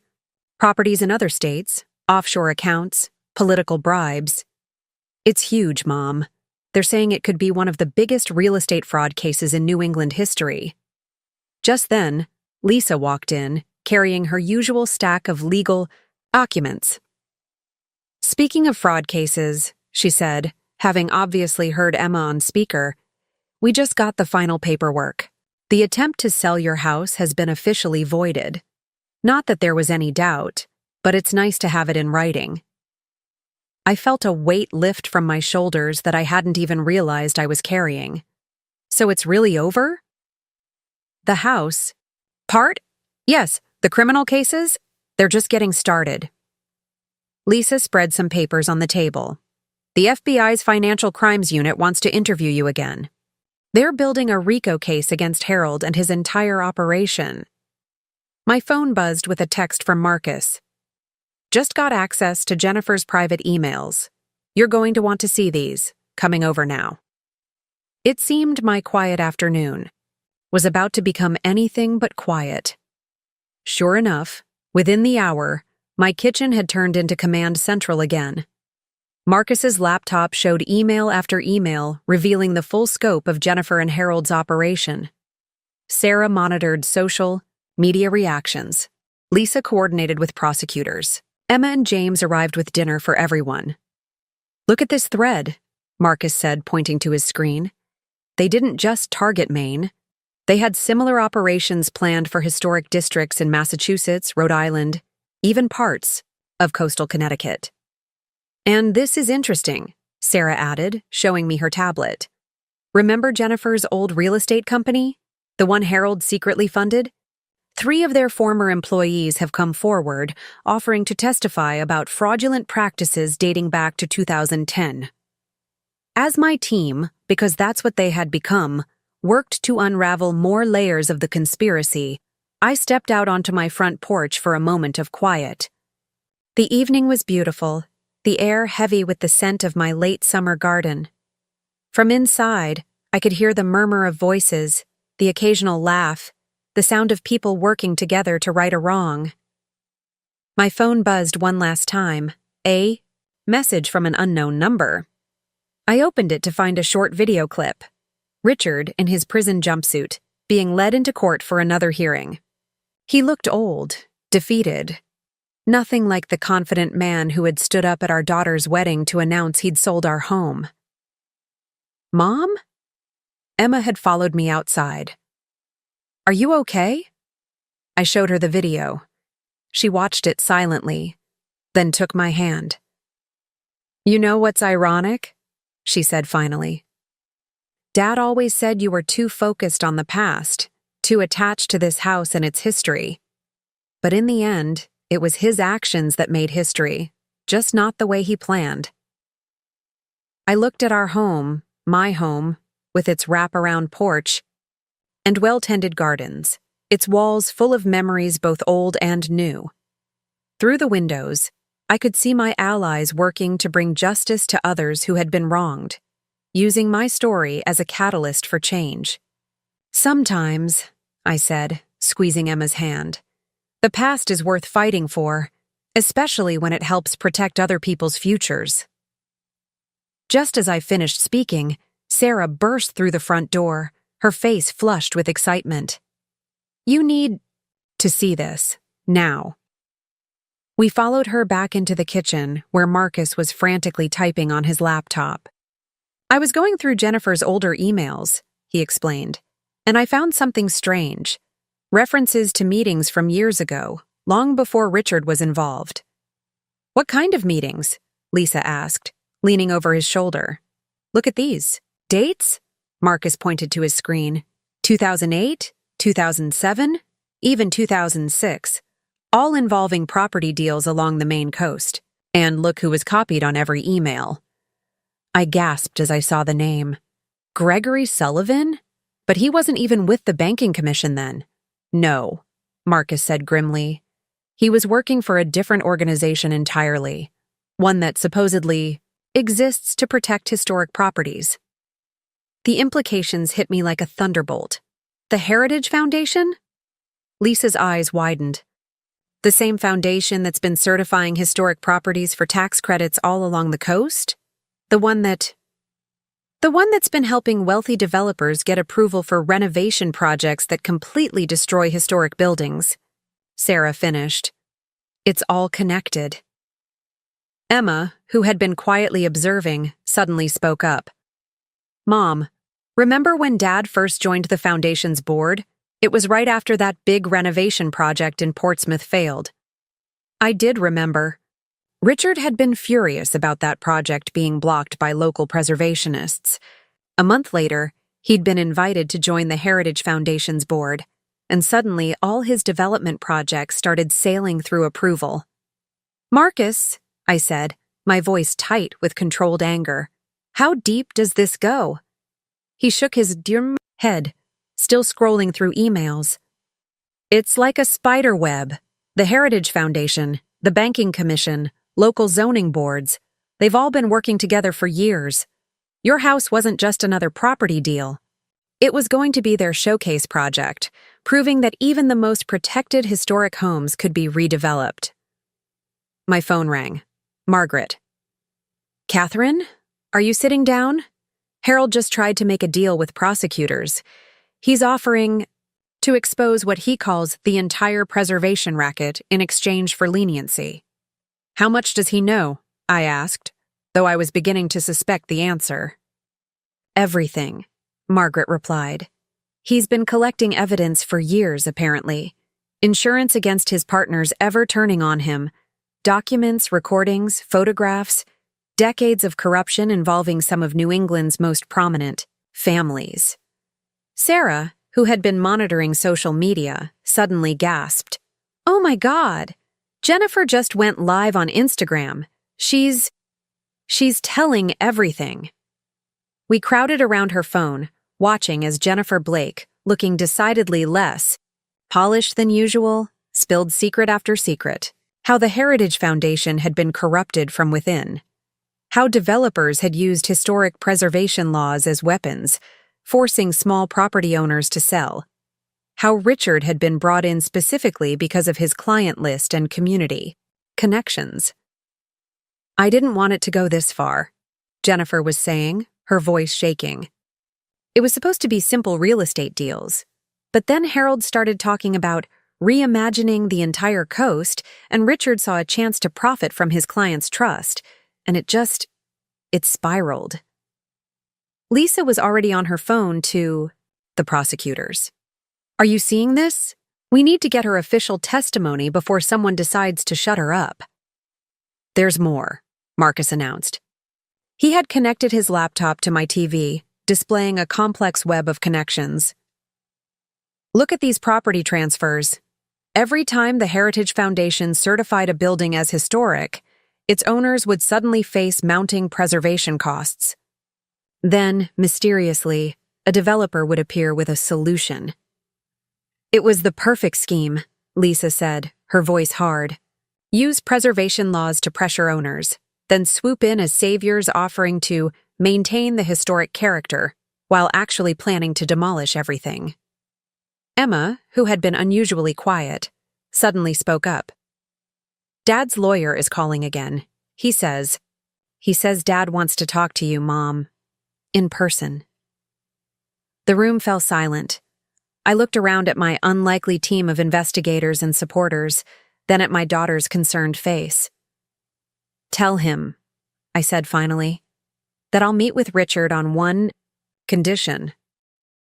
He doesn't just confess to what he did to me, to our family. He exposes everyone involved in this scheme, going back decades, every corrupt official, every fraudulent certification, every family that's been pressured or cheated out of their home." "Catherine," Lisa cautioned, "are you sure? Some of these people are very powerful." I thought about my house, about all the other historic homes along the coast, about the communities that had been destroyed and the families that had been uprooted. "Yes," I said firmly, "it's time to tear down this whole corrupt system. And Richard's going to help us do it, whether he wants to or not." The Cumberland County Jail was a stark contrast to the elegant historic homes Richard had spent years plotting to destroy. I sat in the sterile visiting room, Lisa beside me waiting. We'd insisted on recording the conversation, a condition Richard's lawyers had initially resisted, but ultimately accepted. When they brought him in, I almost didn't recognize him. Gone was the polished financial advisor with his tailored suits and confident smile. This Richard was haggard, his silver hair unkempt, his prison jumpsuit hanging loose on his frame. Only his eyes were the same, calculating, always calculating. "Catherine," he said softly, sitting down across from me. "Thank you for coming." "I'm not here for you, Richard," I replied, keeping my voice steady. "I'm here for the truth. All of it." He nodded, glancing at Lisa and the recording device between us. "I know. That's why I asked to see you. There are things you need to understand.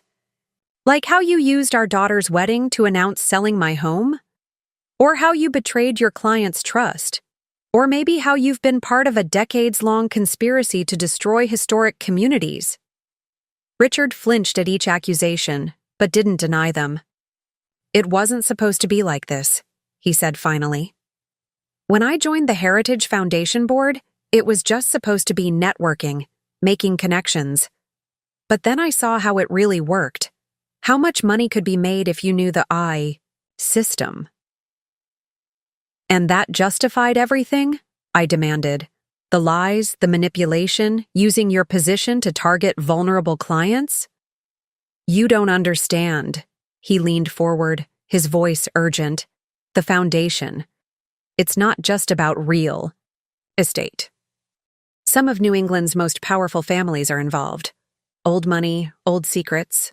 They needed someone like me, someone with connections to smaller property owners, someone who could help them expand their influence." Lisa spoke up for the first time. "And Jennifer Blake? How does she fit into all this?" A bitter smile crossed Richard's face. "Jennifer was Harold's protege long before I met her. She'd been working this scheme in other states, helping developers use preservation laws as weapons. When Harold introduced us, it wasn't about romance, it was about business. She needed my client list. I needed her connections." "And our house?" I asked, my voice hard. "Was that business too?" "That was..." He hesitated. "That was meant to be a statement. The foundation wanted to prove they could acquire any property, no matter how well protected. Your activism in the preservation community made our house the perfect target. I felt the anger rise in my throat. Our house? You lost the right to call it that the moment you tried to sell it behind my back. Catherine, please.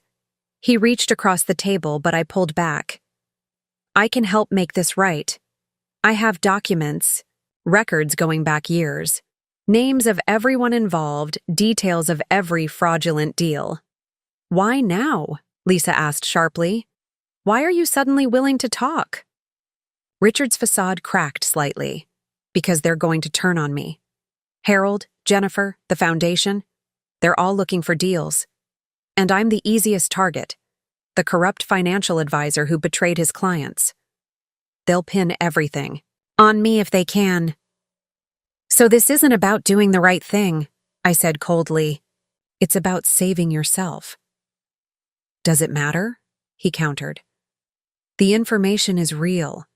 Names, dates, transactions, everything you need to expose the whole system, even things you haven't discovered yet. My phone buzzed, a text from Marcus. Jennifer's testimony just implicated 3 state senators and a federal judge. This is bigger than we thought. I showed it to Lisa, who nodded slightly. We'd discussed this possibility, that the corruption might reach into the highest levels of state government. All right, Richard, I said finally. Start talking. But understand something. This isn't a deal. This isn't forgiveness. This is you finally doing what you should have done years ago, telling the truth. For the next 2 hours, Richard laid out the entire scheme. How the Heritage Foundation had been corrupted from within, its preservation mission twisted into a tool for developers. How certain families had maintained their power by controlling which properties could be preserved and which could be destroyed. How Richard himself had been groomed to exploit his position as a trusted financial advisor. The Foundation's annual gala next month, he said, his voice tired. That's when they're planning to announce their biggest project yet, a complete reimagining of the entire New England coast. Historic districts rezoned, preservation laws rewritten, whole communities transformed. Lisa was taking rapid notes. We'll need proof. It's in a safe deposit box, Richard replied. Account, number, and key location are hidden in my office at home, in the false bottom of the leftmost desk drawer. I've been keeping insurance for years, just in case. As we stood to leave, Richard called out one last time. Catherine, I know it doesn't matter now, but I am sorry. Not just for the house, but for everything. I turned back to look. At him. This stranger who had shared my life for 30 years, who had helped raise our daughter, who had betrayed everything we'd built together. You're right, Richard. It doesn't matter. But the truth does.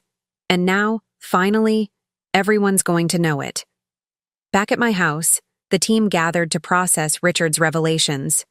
Marcus had already retrieved the documents from the safe deposit box, and what we found was explosive. Years of detailed records, photos, emails, contracts, even recorded conversations, all meticulously organized and annotated. He really was keeping insurance, Sarah marveled, spreading documents across my dining room table. Look at this. Every corrupt deal, every bribed official, every threatened homeowner. He documented everything. Lisa was on the phone with federal prosecutors, her voice tight with controlled excitement. Yes, we have it all. No, this goes way beyond real estate fraud. We're talking about RICO charges, corruption at every level of state government, possibly even federal involvement. Emma sat beside me, scanning through a list of names. Mom, these are people we know. People who've been to our house for dinner. People who've been destroying communities for profit, I finished grimly. Using preservation laws to line their own pockets while forcing families out of their homes. Marcus looked up from his laptop. The Foundation's gala is in 3 weeks, According to these documents, they're planning to announce something called the Coastal Heritage Initiative. It's massive, rezoning entire historic districts, changing preservation laws, essentially giving developers free rein to destroy anything they want. Not if we can help it. Margaret's voice came from the doorway. She strode in, looking energized despite the late hour. The board's already suspicious after everything that happened with Harold. If we can prove the foundation itself is corrupt. We can, I said, holding up a particular file. Richard kept records of every foundation board meeting for the past decade, including private discussions about using preservation laws to force property sales. Sarah, who had been unusually quiet, suddenly spoke up. We need to think bigger than just stopping their announcement. This is our chance to expose the entire system. What are you thinking? Lisa asked. The gala's always covered by local media, right? But what if we made it national news? What if we turned their big announcement into our big revelation? I felt a smile spread across my face, the same kind of smile I'd worn at my own gala weeks ago. Like we did with Richard and Jennifer's Naples announcement? Exactly, Sarah nodded. But bigger. We have all the evidence now. We can show exactly how they've been corrupting the system, who's been involved, how many families they've hurt. Marcus was already typing. I can coordinate with news outlets. After what happened with Whitman Development, they'll be all over this, especially with these names involved. We'll need protection, Lisa cautioned. These people won't go down without a fight. Some of them have serious political connections.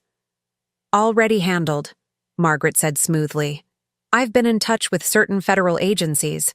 They're very interested in what we've uncovered. Apparently, they've been trying to build a case against some of these families for years.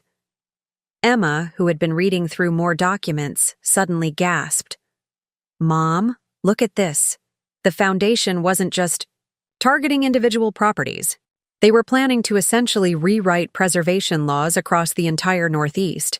They were going to use our house as the test case, prove they could force a sale even with historic protection in place. The implications were staggering. This wasn't just about real estate or even corruption. This was about systematically dismantling the protections that kept historic communities intact, that preserved our shared heritage. 3 weeks, I said finally. 3 weeks to organize everything, coordinate with law enforcement, prepare the media, and make sure we have ironclad evidence against everyone involved, Lisa added. We can't leave any loopholes they could use to escape. Sarah was already on her phone, her social media expertise turning to a new purpose. We need to start laying the groundwork now. Get people talking about historic preservation, about community rights, about the importance of protecting our heritage. I can help with that, Emma offered. James's newspaper connections, plus all the attention from what happened at my wedding. We can use it to build interest in the story. Margaret nodded approvingly. And I can work my society connections, get people asking questions about the foundation, about certain board members' recent property acquisitions. As my allies, my friends, planned our final move, I walked to my piano room. The evening light filtered through the stained glass windows, casting colored patterns across the floor. This room, this house, had become more than just my home. It had become a symbol of resistance against corruption, a rallying point for everyone who'd ever faced similar threats. My phone buzzed. Another message from Richard's lawyer. He's willing to testify, to name names, to confirm everything in those documents. Tell him, I typed back, that his testimony won't change anything between us, but it might help save other families from going through what we did.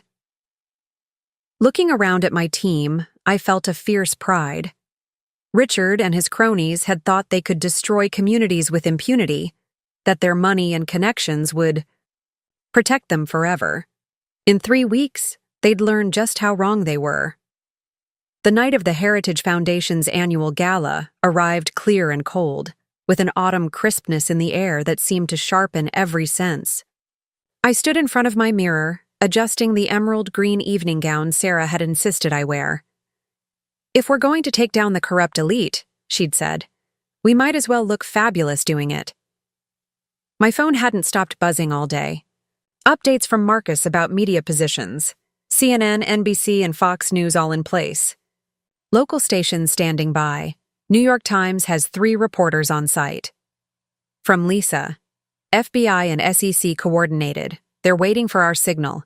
State Police Cybercrimes Unit monitoring all digital communications. From Margaret. Board members are nervous. Someone tipped them off that something's coming, but they don't know what. Perfect. Emma arrived early, helping me with my jewelry.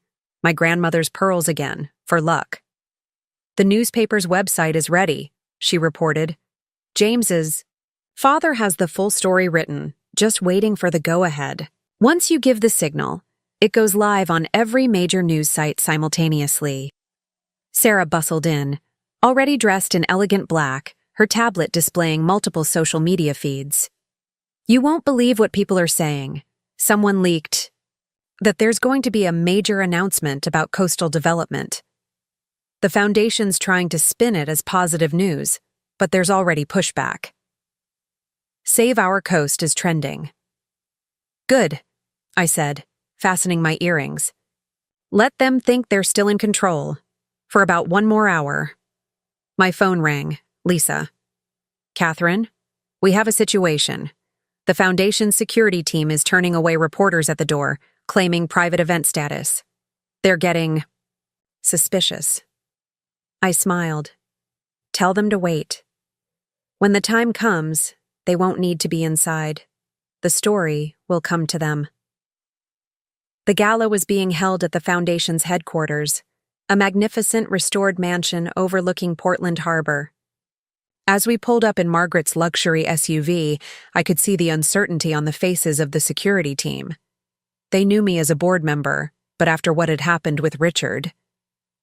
"Mrs. Mitchell," the head of security stepped forward. "I'm afraid we need to verify your credentials." Margaret swept past him, her society manner in full force. "Don't be ridiculous, Charles. Catherine is not only a board member, but tonight's keynote speaker. Or perhaps you'd like to explain to the chairman why his carefully planned program has been disrupted?" He stepped back, properly cowed. As we entered the grand foyer, I could feel the tension in the air. Board members clustered in small groups, speaking in hushed tones. Regular Foundation members tried to maintain a facade of normality, but their eyes kept darting to their phones, to the conspicuously absent media, to the unusual number of serious-looking men speaking quietly into earpieces. "Right on schedule," Marcus murmured, appearing beside us. "They've just announced the Coastal Heritage Initiative to the board. They're planning to go public with it in 30 minutes. I checked my phone one last time. Everything was in place. The documents from Richard's safe deposit box had been verified and digitized. Federal agents were stationed at strategic locations. News teams were standing by. And most importantly, every person who had ever been threatened or pressured by the Foundation's corrupt practices was about to have their story heard. "Mrs. Mitchell!" The Foundation's chairman, Douglas Blackwood, approached with forced joviality. "We've been so looking forward to your speech, especially given recent events." "Oh, I wouldn't miss it for the world," I replied smoothly. "In fact, I've prepared something special, a comprehensive look at the Foundation's preservation efforts." Something flickered in his eyes. Uncertainty? Fear? "Wonderful," he said, though his smile had become fixed.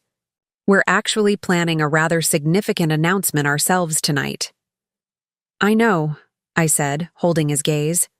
"The Coastal Heritage Initiative. It's quite ambitious, isn't it? Rewriting preservation laws, rezoning historic districts, streamlining the protection process." He took a half step back.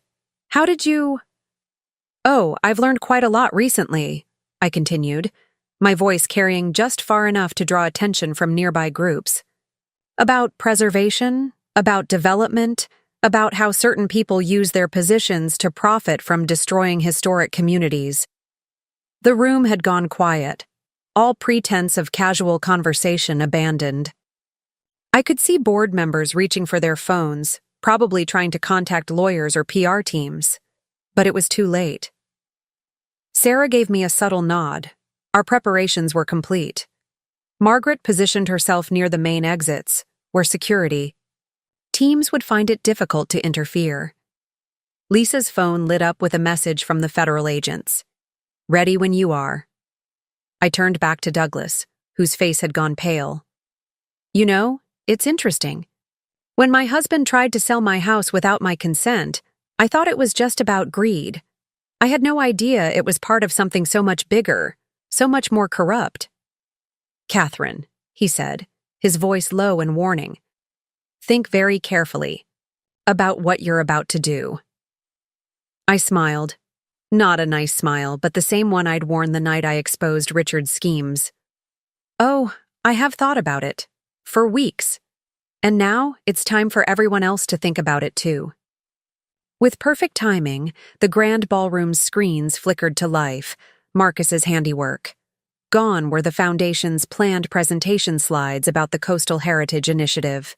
Instead, documents began to appear.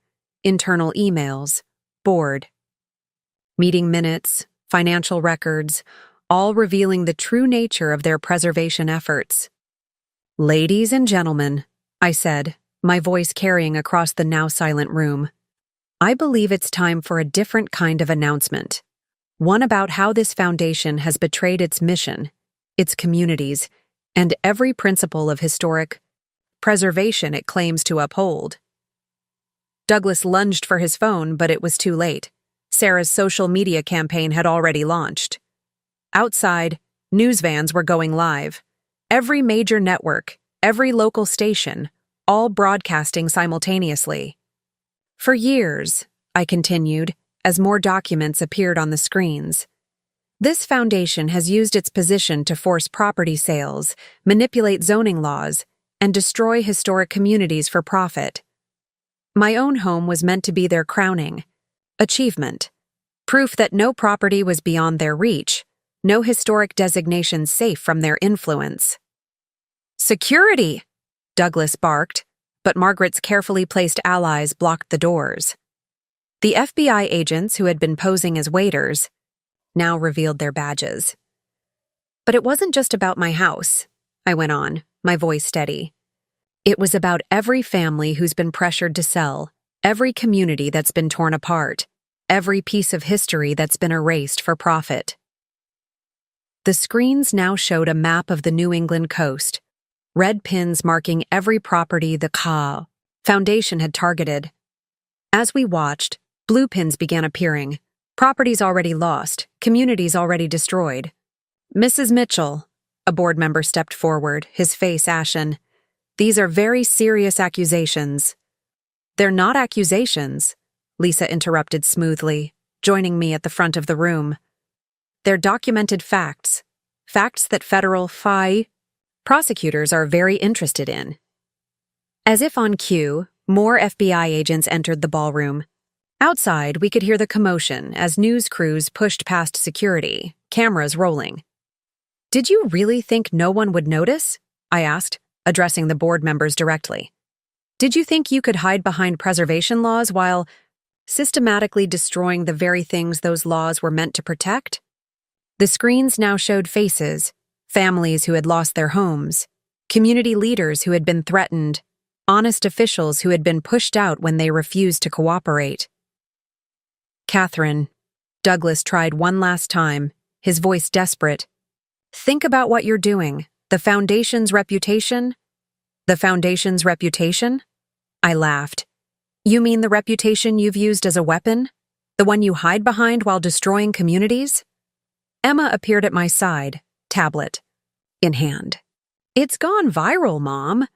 Every major news outlet is carrying the story. The governor's office just announced an emergency investigation. 3 state senators have already issued statements distancing themselves from the foundation." Sarah was monitoring social media. Foundation fraud is trending nationwide. People are sharing their own stories of being pressured to sell historic properties. It's a flood. I turned back to Douglas and the board members, many of whom were now frantically speaking with lawyers on their phones. You know what the truly ironic thing is? You've spent years trying to erase history, but tonight, you're making it. This will be remembered as the night the truth finally came out. Federal agents have seized the Foundation's servers, Marcus O. reported from his laptop. They're finding even more than what Richard gave us. Offshore accounts, shell companies, evidence of bribes going back decades. The room erupted in chaos as agents began approaching specific board members. Douglas, his face now the color of old paper, was already being read his rights. Others were trying to delete files from their phones, only to find their devices locked by the cybercrimes unit. Margaret stepped forward, her voice carrying over the commotion. As a major donor to this foundation, I move for an immediate suspension of all current board members pending investigation. Do I have a second? Hands shot up across the room. Other donors, community members, people who had watched helplessly as their neighborhoods were carved up for profit. The motion passes, Margaret declared with satisfaction. And I believe the FBI has some questions for several of you. As federal agents led Douglas and others away, I felt Emma's hand slip into mine. Mom, are you okay? I looked around the ballroom where, just weeks ago, I had exposed Richard's betrayal. Now I had helped expose something even bigger, a conspiracy that had threatened not just my home, but countless others. You know what? I said, watching as reporters swarmed into the room, cameras flashing. I really am. Sometimes the best way to preserve history is to make some of your own. The days following the Foundation's gala passed in a whirlwind of activity. Every hour seemed to bring new revelations, more arrests, additional evidence of just how deep the corruption had run. I sat in my kitchen, surrounded by newspapers bearing headlines like Historic Preservation Scandal Rocks New England and Federal Investigation Expands, Prominent Families Named. Sarah burst in, barely pausing to kick off her heels. You won't believe what just happened. Jennifer Blake just gave a full interview to 60 Minutes. She's naming everyone, developers, politicians, judges. She's even turning over recordings of private Foundation meetings. Trying to save herself, Lisa observed, not looking up from her legal papers.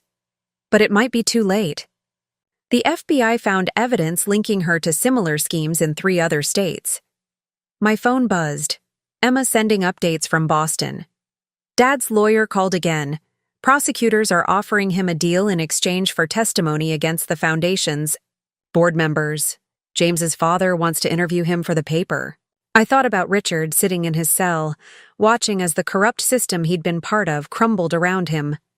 Tell James's father to wait, I typed back. There's a bigger story coming. Marcus arrived with his laptop, looking like he hadn't slept in days. The cybercrimes unit just cracked the Foundation's encrypted files. You're not going to believe this. They found evidence of similar operations in historic districts all along the East Coast. They were planning to expand nationwide. And now? I asked, though I already knew the answer. Now they're all scrambling to save themselves, he grinned. Board members turning on each other, developers revealing secrets they've kept for years, politicians suddenly remembering details about suspicious property deals. Margaret swept in, looking energized despite the chaos. The emergency board meeting just ended. We've voted to dissolve the current foundation and establish a new organization, one actually dedicated to historic preservation. Catherine, we want you to lead it. I blinked in surprise. Me? Who better? Sarah chimed in. You're already being called a hero in preservation circles. People trust you. They know you'll fight for what's right. Before I could respond, Lisa's phone rang. After a brief conversation, she looked up with a satisfied smile. That was the U.S. Attorney's Office. They're expanding the RICO investigation. Apparently, some of these families have been using historic properties to hide money laundering operations for generations. Speaking of families, Emma said from the doorway. I hadn't even heard her come in. The Hendersons got their bed and breakfast back. The court voided the sale this morning. They're not the only ones. Properties all over New England are being returned to their rightful owners. I stood up and walked to my piano room, letting my fingers trail over the keys. This room, this house, had become more than just my home. It had become a symbol of resistance, a reminder that sometimes one person standing up could inspire others to do the same. Mom? Emma followed me. Are you thinking about Dad? I nodded. I got a letter from him this morning. He tried to explain, to justify everything he did. Said he got caught up in the power, the prestige of being part of something bigger than himself. And nothing. The man I married, the man who helped raise you, who built a life with me in this house. That man died the moment he decided to betray everything we believed in. Sarah appeared with coffee. She always seemed to know when it was needed. Have you seen today's Preservation Society newsletter? They're calling it the Mitchell Effect. Historic homeowners across the country standing up to corrupt developers, demanding investigations into suspicious property deals. My phone buzzed again, Marcus sending more updates. Douglas Blackwood just pleaded guilty. He's naming names, including 3 federal judges and a senator. This is going nuclear. Good, Margaret said firmly. Let them all fall.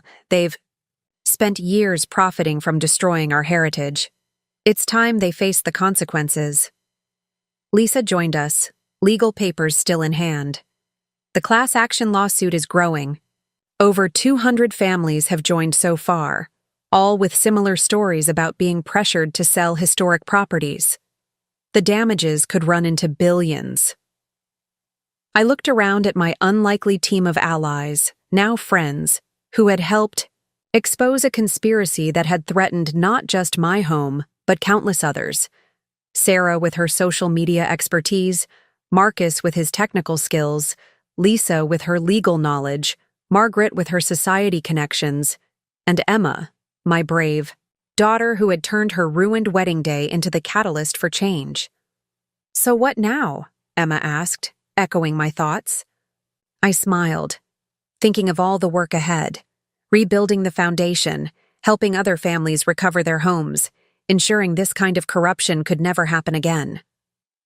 Now, I said, we make sure history remembers not just what they tried to destroy, but how we stopped them, and we make sure no one ever forgets that sometimes the greatest preservation work isn't just about saving buildings. It's about saving the heart and soul of our communities.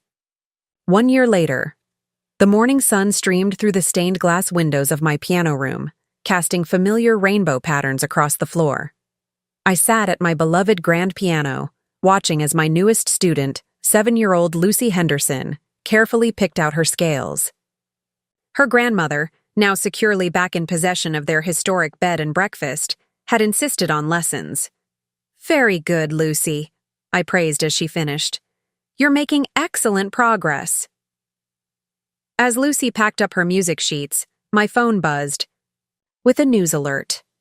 Former Heritage Foundation board member sentenced in historic preservation fraud case. Another domino falling in what the media had dubbed the preservation conspiracy. The investigation had grown far beyond New England, exposing similar schemes across the country. "Mrs. Mitchell?" Lucy's voice pulled me back to the present. "Is it true what Grandma says? That you saved all the old houses?" I smiled, thinking of how much had changed in a year. "Not just me, sweetheart. A lot of brave people helped expose the truth." After Lucy left, I walked through my house, my home, touching familiar surfaces, remembering everything that had happened. The kitchen where we'd planned our strategy, the dining room where we'd pored over Richard's documents, the porch, where I'd first realized something was wrong. Sarah arrived with our morning coffee, a daily ritual now. Have you seen the latest Preservation Society numbers? Membership has tripled since we reorganized. People really believe in the mission. Now. Speaking of believing, Margaret swept in, elegant as ever. The new foundation's first major project is ready to launch. 5 historic districts fully protected, with community oversight to prevent any future corruption. My phone lit up with a text from Emma. "Mom, turn on CNN. They're doing a special report on Dad's testimony." I switched on the TV just in time to see Richard, looking older but composed, describing how the corruption had spread through New England's preservation community.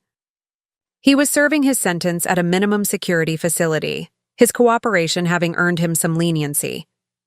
We hadn't spoken since that day in the prison visiting room, and I doubted we ever would again. "Hard to believe it's been a year," Lisa said, joining us with her ever-present legal files. "The class action suit is finally settled. Over 300 families compensated, dozens of properties returned to their rightful owners." "And Jennifer Blake?" I asked, though I already knew the answer. "Serving 10 years, Marcus replied, looking up from his laptop. Her testimony helped bring down some big players, but the judges weren't feeling very lenient. Turns out she'd been running similar schemes since college. I walked to my front porch, my friends following. The autumn air was crisp, carrying the scent of my late-blooming roses. Across the street, another historic home was undergoing proper restoration, funded by the new foundation's preservation grants. "You know what today is, don't you?" Sarah asked softly. I nodded. 1 year ago today, Richard had stood up at Emma's wedding and announced he'd sold our house, setting in motion events none of us could have predicted. "Speaking of Emma," I said, "everyone's still coming tomorrow for the vow renewal?" They all nodded. Emma and James had decided to celebrate their first anniversary by having the wedding reception they'd originally planned, right here in our backyard. A chance to replace painful memories with joyful ones. My phone buzzed one last time, a message from an unexpected source. Harold Whitman's ex-wife, the personal trainer he'd used as cover for his affair with Jennifer. "Thought you'd want to know? Harold's corruption trial starts next week. Need another front row seat?" I smiled, remembering how she'd joined our cause once the truth about her ex-husband's deception came out. Another ally in our growing network of preservation advocates. "You know," Margaret mused, sipping her coffee, "when I first joined your crusade, I thought it was just about exposing Harold and saving some old houses. I never imagined we'd end up revolutionizing historic preservation across the country." "The Mitchell effect," Sarah quoted, referencing the term that had become common in preservation circles. One woman's stand against corruption becoming a national movement. "Not just one woman," I corrected her. "Look at us, a society maven, a social media expert, a lawyer, a tech genius, and a piano teacher. Who would have thought we'd end up changing history?" "Speaking of history," Lisa interjected, "the governor's office called. They want you to chair the new State Historic Preservation Commission. A chance to make sure nothing like this ever happens again." I looked out at my neighborhood, at the historic homes that had been saved, at the communities that remained intact. Richard had tried to take everything from me, but in doing so, he'd set me on a path to saving so much more than just my own home. "You know what the funny thing is?" I said finally. "Richard always claimed I was too focused on the past, too committed to preservation. He never understood that preserving history isn't about living in the past. It's about protecting our future, about making sure the stories of our communities, our families, our homes live on." As my friends murmured agreement, I thought about all the changes the past year had brought. I'd lost a husband but gained an army of allies. I'd faced betrayal but found strength I never knew I had. And most importantly, I'd learned that sometimes the biggest victories come not from fighting alone, but from inspiring others to stand up and fight alongside you. So, Sarah raised her coffee cup.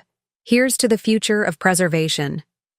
No, I corrected, raising my own cup. Here's to preserving our future, one historic home at a time.